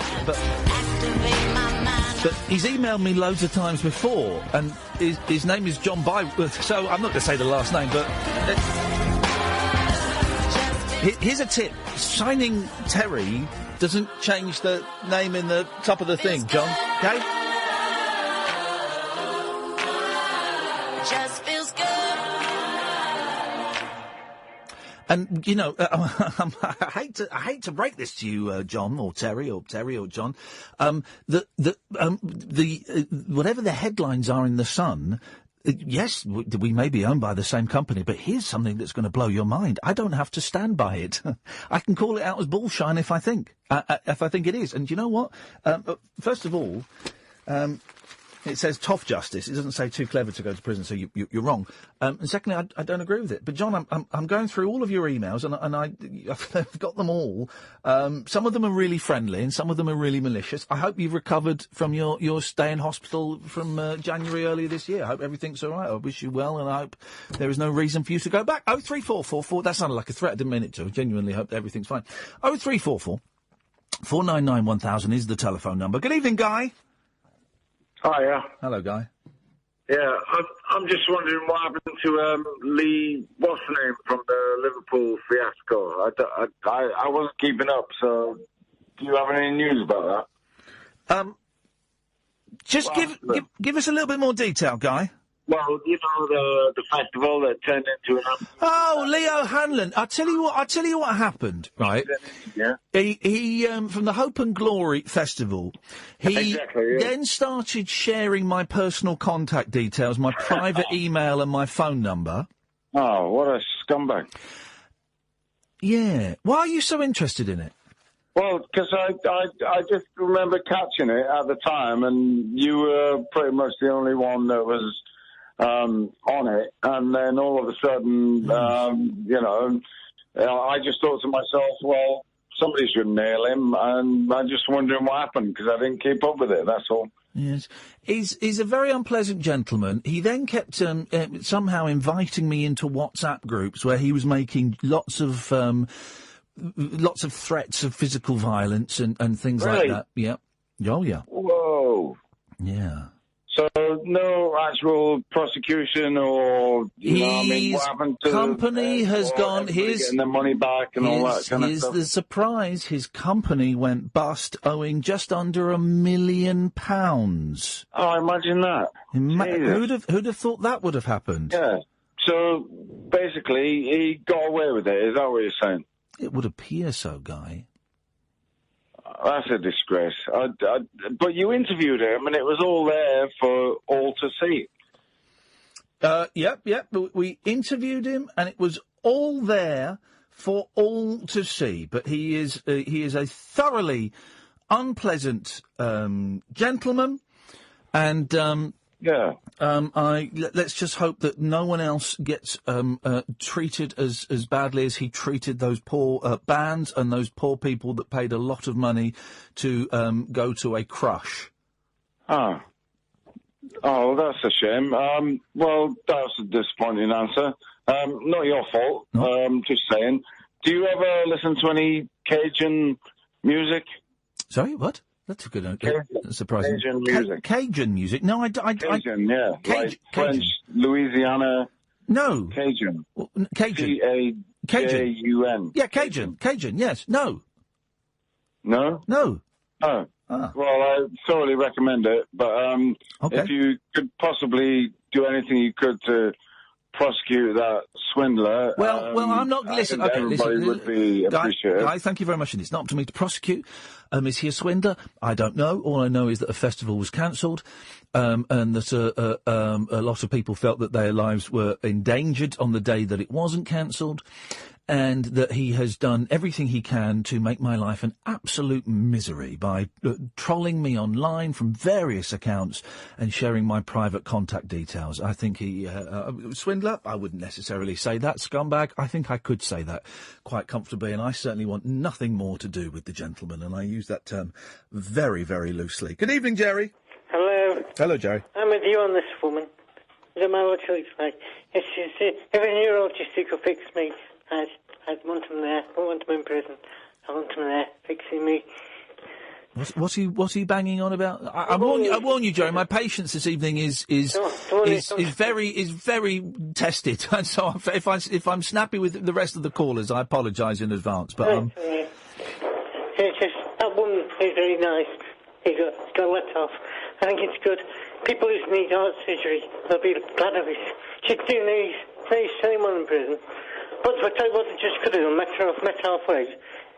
Had her in the hospital in the day and prison at night, because prison's just restricting liberty, so she could have gone to prison at night. I don't really know enough about the story, and here's the rub. I don't really care about it. I don't care.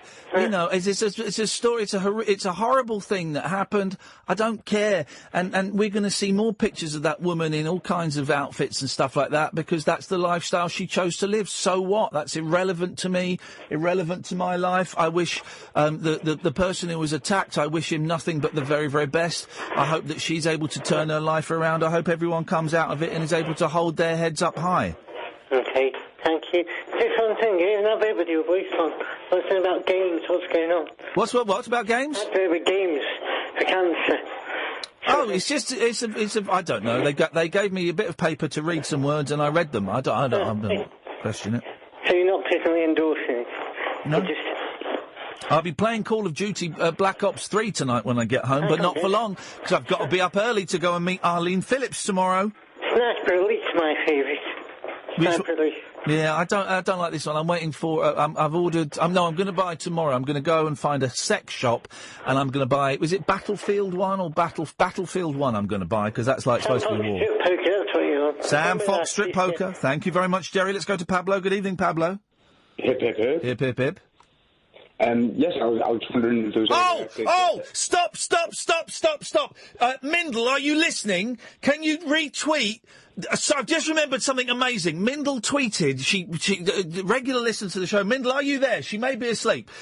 Can you retweet the Nick Knowles song again? She was talking about a Nick Knowles song called An Eye for an Eye that was apparently was online a few years ago, and then it disappeared, right?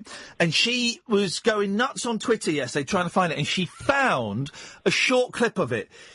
It is incredible! Mindle, if you are listening, can you find it and tweet me with it? Because I want to play it. It is An Eye for an Eye. Oh, it's amazing. It's amazing. Nick Knowles. Nicky Knowles, live in concert. Nicky Knowles singing An Eye for an Eye. Anyway, go on, Pablo. I was just wondering if there was any way I could seek access to Brannigan's Vortex. Absolutely none whatsoever. 0344. It's a reference to some filming I was doing the other day. 0344 499 1000 is the telephone number. If you want to give us a call. I've started following people who talk a lot about time travel, and it really is making me feel very, very horny, if I'm completely honest. Let's go to a break. Kick off your slippers. Don't go to bed. The party is just starting. You can sleep when you're dead. The Late Night Alternative with Iain Lee on Talk Radio. 0344 499 1000. So Nicky Knowles, as we know, is recording an album. Here's his song, which I think he may have written, called An Eye for an Eye. Now, I think it's taped off the radio or something. You can hear a little bit of talking in the background, but it really is. It's better than anything that Charlotte and Bob Dylan has written. Have a listen to this. This is absolutely incredible.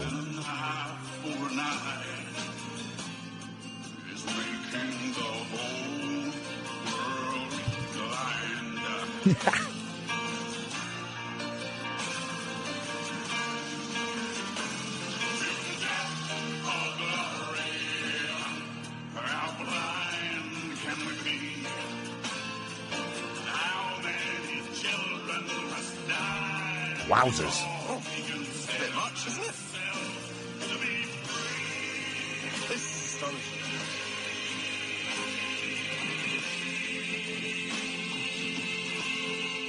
Wow. So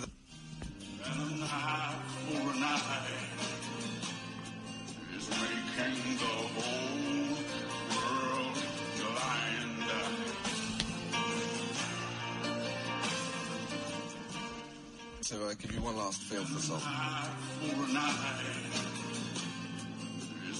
In the whole world blind.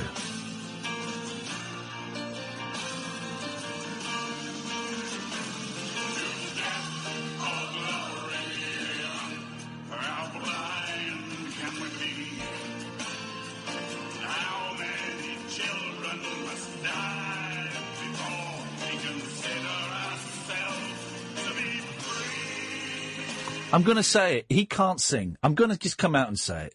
Nick Knowles can't sing. It's not he's got an unusual voice. It's not he's got, a voice that some people like. He can't sing. I'm saying it. He certainly, if he wrote that, he certainly can't write. He can't sing.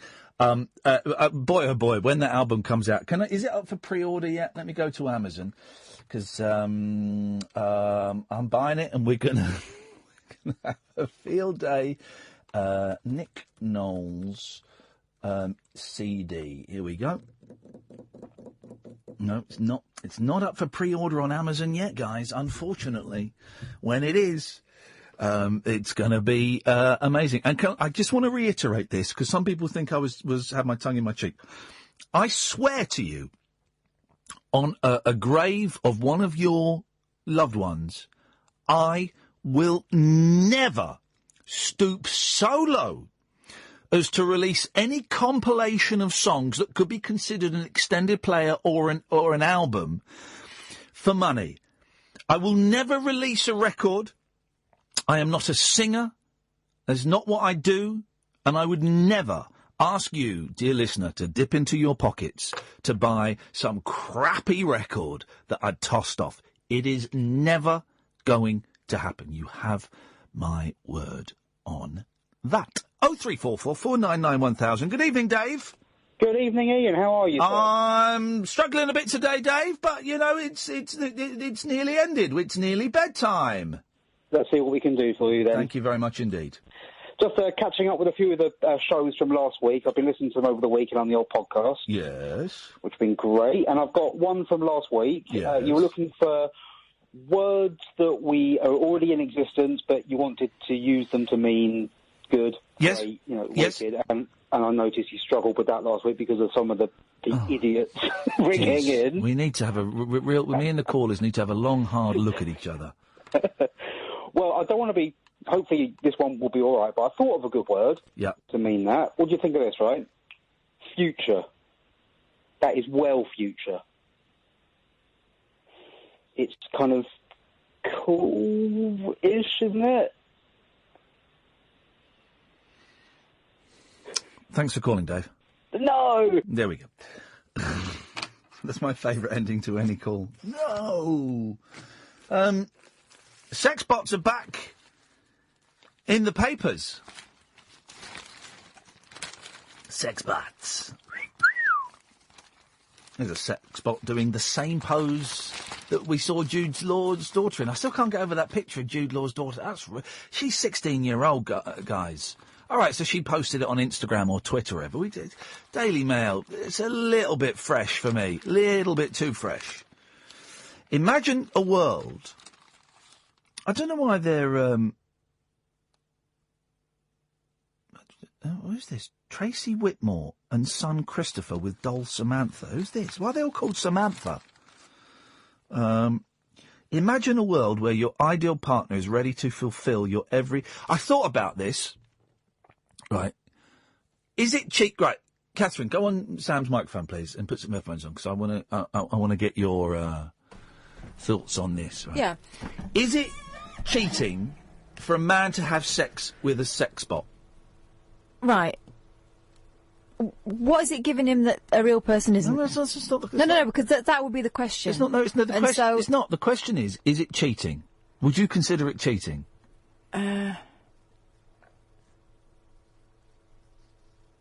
Yeah, I wouldn't like it. Yeah. Okay. What about I can't hear vibrators? from What about vibrators? Boom. Just destroyed you. Just destroyed you. I've got a vibrator. Next question. No, it doesn't matter. But many millions of women are liberated, and they do have vibrators. Well, that's just a robot. That's just a robot dick. Yeah, but are you using that instead of going with your partner? Are you doing it behind his back or using it with him? It all makes a difference, doesn't it? Okay. Well, some of them are using it themselves on their own when he's out Secretly. of work. Yeah. Well, then it's cheating. A vibrator is cheating. If you're using it Pathetic. instead of your partner and behind his back. What do you mean behind his back? Up his... No! What? I mean, if you're replacing him with something, then yes. Okay, but supposing you're like... he's had sex with you, then he goes to work, and you're at home, doing the dishes and stuff. But you're still feeling a little bit... You've watched this morning, and Philip Schofield's got you all flustered. Oh, God. So you think, I'm going to have a little twiddle. So you get the vibrator. Is that cheating? You're saying that is cheating on your husband? Watching Philip Schofield on television using a vibrator? He's what not a scenario. Hang on, just to clarify for legal reasons, he's not using the sexual aid.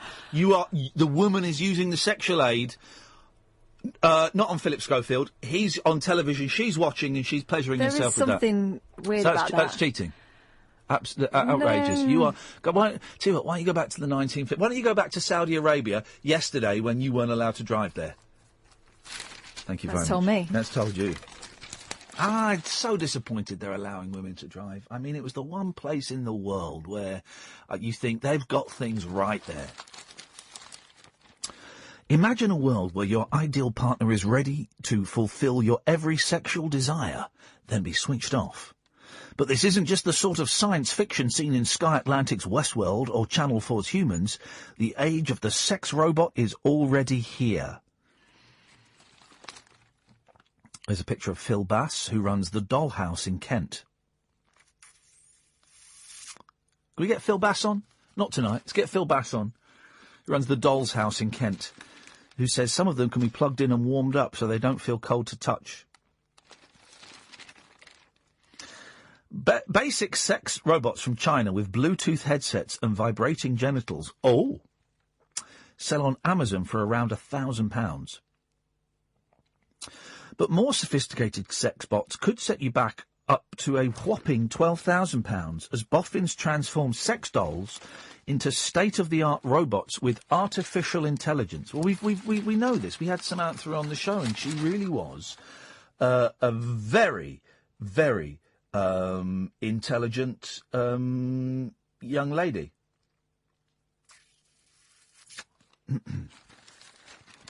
They can be fully customised and capable of communicating and responding to touch. And experts are predicting that sex bots will soon become a normal part of everyday life. Nah, they won't. Although, the fact they're so expensive now, I remember when video recorders came out, and they were like £700-800. And then, like, a few years later, you could get them for 250 quid. Now you find video recorders left on the street outside people's houses because they're chucking them out. So, extrapolate, at some point in the future, you're going to see sex bots, battered old sex bots, left outside someone's house, waiting for either the rag and bone man or just someone walking past going, that sex bot looks all right. I think I can fix that up. One survey found that 2/3 of blokes and 1/3 of women would consider having sex with a robot. The sex tech industry is already said to be worth £23 billion. Prices are set to plummet as the technology develops. Dr. David Levy, author of Love and Sex with Robots, says there will be huge demand and the price will come down. Then it's got Samantha. We've spoken to Samantha. 11 different sensors over her body, including on the lips and vagina and a functional G-spot. Aaron Squire, we've had on the show, says we're not trying to replace women. It's used as a supplement to help people. Aaron's co-creator, Dr. Sergi Santos, told the Daily Star that he believes the experience of having sex with Samantha is comparable to having sex with a human. Well, it might be for you, Doctor. sometimes I've had sex and I think the ladies quite enjoyed it.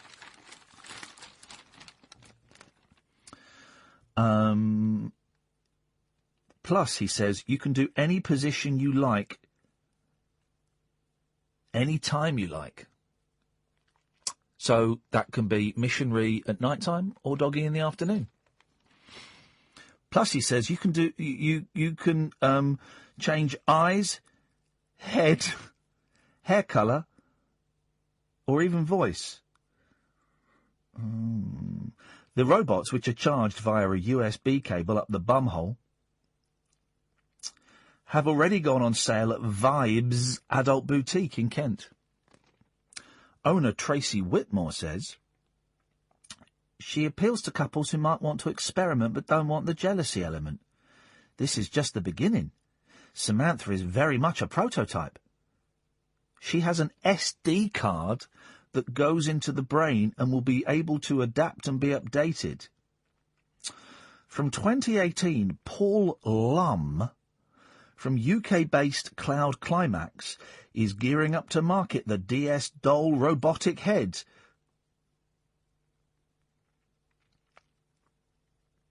Gosh.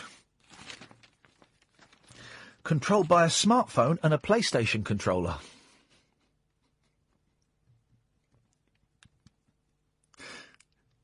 Which can be attached to their existing sex doll bodies for about £4,500. That is a very expensive.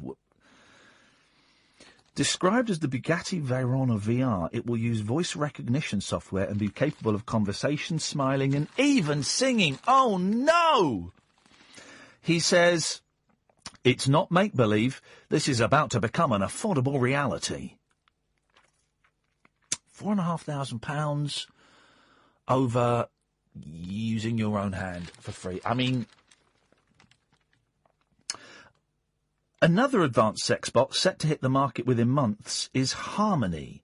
It's made by the creators of ultra-realistic silicone sex dolls Real Doll, which comes in all shapes and sizes, including 42 choices of nipple. 42 choices of nipple. Catherine has typed on my screen, you might as well shag an inner tube. In case you're wondering, some people do. Set to retail for just under £12,000, Harmony comes, you'd hope so, with an animatronic head and a flexible skeleton. Her eyes move, she can blink and frown. Why would you want a sex bot frowning? And her electronic brain uses artificial intelligence to learn about your sexual preferences. Manufacturers admit sex robots that can actually walk around are still some way off. Good, it means they can't go anywhere.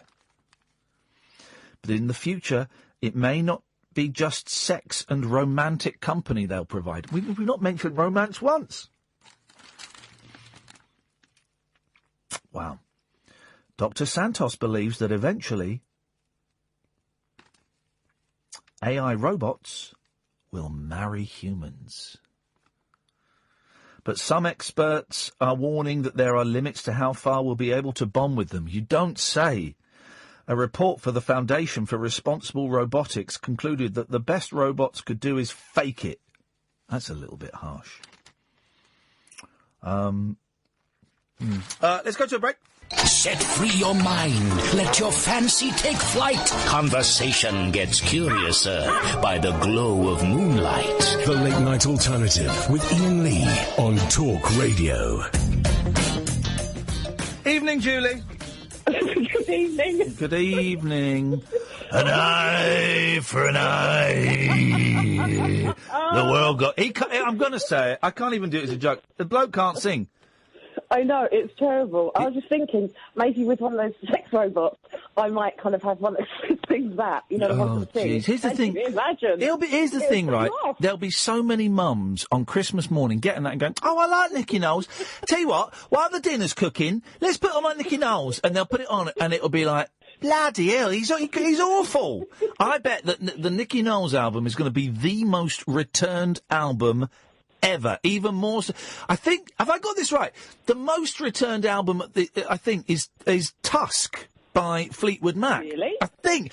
Because it sold, 5 million copies, right? But Rumours, which was the album before that, sold like 20 million copies, something like that. Yeah. And loads of people bought Tusk thinking, oh, it's going to be Rumours too.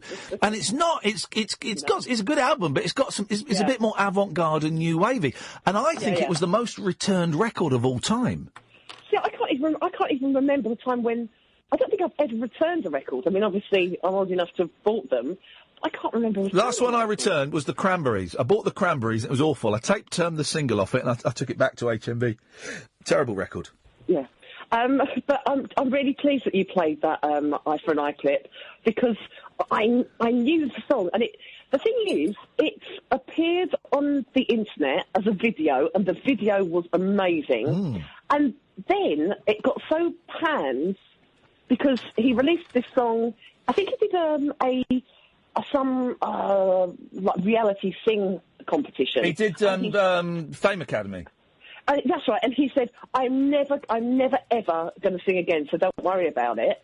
And so when this came out in 2009, and it got absolutely slated, and the video was up, and it kind of became a viral thing, and then one day it just disappeared. Right, well, we're going to hunt it down. We're going to find it. Has anybody got... Well, this is it. So I don't think anybody's... It's not available on album or anything like that. And it became... Because I could remember it, I went through, like, hours of audio where I knew I'd heard it before, just to find some to share it. Right, OK, here we go. There's a Facebook group called More People Need to See This Video of Nick Knowles Singing. I'm joining this group. Right, hang on a minute. Are they telling me the video is here? Where would I find? It's not. I've been down there. Have you been there? More people need to see this video of Nick Knowles singing, and it's not there. Correct. Oh, it literally disappeared from the internet, and you can't find it anywhere. Here we go. Dear friends, I come to you with very sad news. Before the clocks hit midnight last night, 2016 struck one final cruel blow. The video is no more. The YouTube account associated with it has perished. R.I.P. an eye for an eye. We've got to find it. We've got to find it, guys. Someone out there must be a way of using a Wayback Machine or some way of finding Nick Knowles singing An Eye for an Eye. Please, all that his that YouTube video's taken down there, right? Someone must have it. 03444991000. You're going to find yourself singing. You're going to find yourself singing it, and only he can make the word blind into a 3-syllable word. Yeah. Blind. Oh man, I'm falling down. I'm really pleased you played it, because I spent ages trying to find it. Thank you very, very much indeed, Tutty. Bye. Let's go to Jay. Good evening, Jay. 4 syllables, blind. Blinder. Blinder data. Blinder. It is. We've got to find him singing An Eye for an Eye. Please, dear God. Someone must have ripped it from YouTube and have it on Someone's got to have it somewhere, guys. Somewhere's got to have it. Let me just do a little tweet while you're talking. Go on. Okay. Have you heard Richard Herring talk about having sex with androids/robots? No. He has a very good line of that question is having sex with a robot that looks like Gemma Chan cheating on your wife. That's a specific question, and he asked it to Jack Whitehall as well, which was embarrassing because he actually goes out with Gemma Chan, the actress who plays the android in Humans. Gemma Chan's a real woman? I've never even heard the name. Good for her. So the actress who plays the cyborg in Humans, who people have sex with in the programme, goes out with Jack Whitehall, and there was a very funny point. If Richard Herring had asked that to me, and I was going out with Gemma Chan, he'd have got a poke in the eye. A sock to the nose. Well, it was excruciating, but it raised a very good point. I think Kath is either a hypocrite or a liar. Wow, one of the two. That's a bit harsh. That's a little bit harsh. One of the two. Well, no, hang on a minute. Why? Maybe she's just telling the truth. Why can't that be a thing? Does she really think that it's not okay I to tell have you what. sex with a robot? If it's okay to have sex with You speak to Kath, whose ire is up. What? Talk to me instead of talking about me. I'm going to put my headphones down. I'm out of this conversation. Hang on. Did you say that it was okay to use a vibrator but not okay to Is have that what I sex said? with a robot? Is that what I said? It's not what I said, mate. Is it not? No. I said it depends. It depends the way you're using it. I said if you're using it behind your husband's back in secret. I don't know how you use it, but I don't use one. Thanks for asking. Right. If you're using it behind your husband's back and in We secret. know what Kath's getting for Christmas. She's destroying you, Jay. I'm just trying to bring some levity into your humiliation. So carry on. what I actually said was it was a more subtle point, but I can understand why you might have missed it. It was that if you're using it with your husband or with his knowledge, that's one thing. If you're waiting till he goes out and using it instead of having sex with your husband, then that's a problem, isn't it? Is it? Is that cheating on your husband, though? If you're replacing him with it, yeah. So I'm glad to clarify. Okay, that's an interesting point. I think so. And therefore, if someone has sex with a robot behind his or her husband's or wife's back, you see, there's the key point. Behind their back, hiding it from them. That's the deception. So they've got to watch, or it's not cheating. Well, deception. That's what cheating means, isn't it? Yeah, but does it matter if it's not a human? You're still replacing your husband with something else. Okay. What about if there's no robots involved or machinery involved? What happens if someone has self-gratification without the spouse's knowledge? Is that cheating? If you what? If someone has self-gratification without... If you're replacing... If it's getting in the way of a real relationship, that's a problem. Yeah, but is it cheating? It might be a problem, but is it cheating? It's deception. Is it cheating, Kath? Well, what, with yourself? I've got you here. You've not really. I think you're still missing the point. I think you're still missing the point. No, I'm not missing the point. My problem is... all I'm saying is... Well, have you been knocking one out on the sly? Is that what you're trying to tell me? Because I'm not going to tell you it's all right. But if I had, it wouldn't be cheating, is what I'm saying. Okay, you tell yourself that. But, okay, if I had a robot that looked like Gemma Chan... You seem to be thinking about this a lot. Well, I am thinking about that because I've seen that program Humans where things happen and it brings this whole thing up. It's not a real robot, but carry on. But if it was a real robot, then I know it's not a real robot. There's no such thing as a real robot that does that yet, in the way that anyway, it wouldn't be cheating. It wouldn't be cheating. Okay. It would be fine, and everyone would be fine with it. All right, you tell yourself that. I will when they invent them. I wish they'd hurry up and invent them. Yeah, sounds like most women do as well. All right, good night. Thanks for your call, Jay. The late night alternative with that man, Iain Lee. There's no strangers here, just friends you haven't stalked on Facebook yet. Have never sent my picture to anyone who didn't request it. The late night alternative with Iain Lee on Talk Radio. Yes. 0344 499 1000 is the telephone number if you want to give us a call. I'm just looking. Imani Coppola's going to be hosting a radio show tonight, co-hosting it. But it doesn't start until 1 o'clock. Otherwise, I'd have phoned up. We could have phoned up. We could have got on there. Oh, well, never mind. Evening, Dennis. Good evening, Ian. Good evening. Hello, yes. Weirdos with it tonight. What? Who the hell wants to go around with a rubber dolly?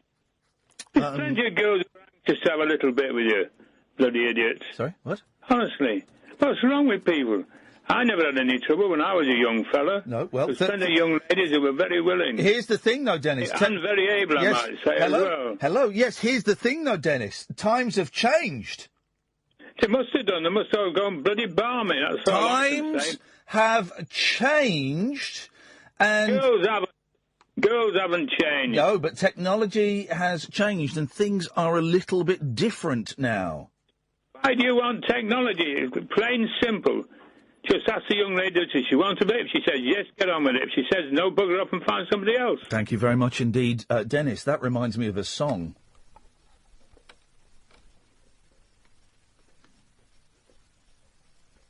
I think.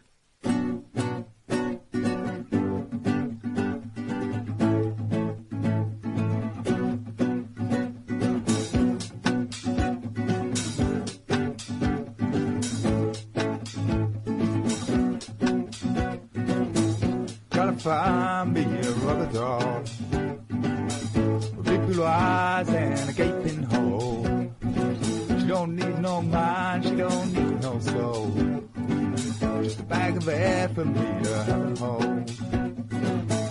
Rubber doll, won't you come home? Rubber doll, I couldn't stand to be alone. Dolly came, she was in. Classic, absolutely classic. Well done. The young gentleman who recorded that, sent that in. He did a multi-track recording, Richard, and he sent it in. And boy, oh boy, I literally can't stop playing it because I can't find where the stop button is. There it is. Got it. Right, fine. That's good. That's sorted. Sexbot fan Phil Bass reckons raunchy robots are set to be a big hit. He says there's a lot of interest, and I think they are potentially going to be very popular. So he's not committing himself there, Mr. Bass. He's saying, I think they're potentially going to be popular. That's like me making a pie and saying, well, I think potentially this pie is going to revolutionise the world. It may or it may not. Phil, who runs the Dollhouse in Chislehurst, Kent, already sells 20 to 25 customised silicone or thermoplastic elastomer dolls every month, which cost from about £1,000. And Kath's emailed him. He explains, you can heat some of them up via a socket in the back of their head. So they're not cold to the touch. They heat up in about 30 minutes. Phil began using the dolls himself. Oh, I hope they're not second-hand. About 3 years ago to supplement his love life, and now has 6, having sex with one of them on average twice a day. The unmarried 44-year-old says, I like to have a variety of dolls on the go at any one time, because I'm just a horny guy. It's a surreal experience at first, but let's just say it scratches the itch. He's itching down there. No wonder he needs to use dolls. The feeling is not too different from the real thing.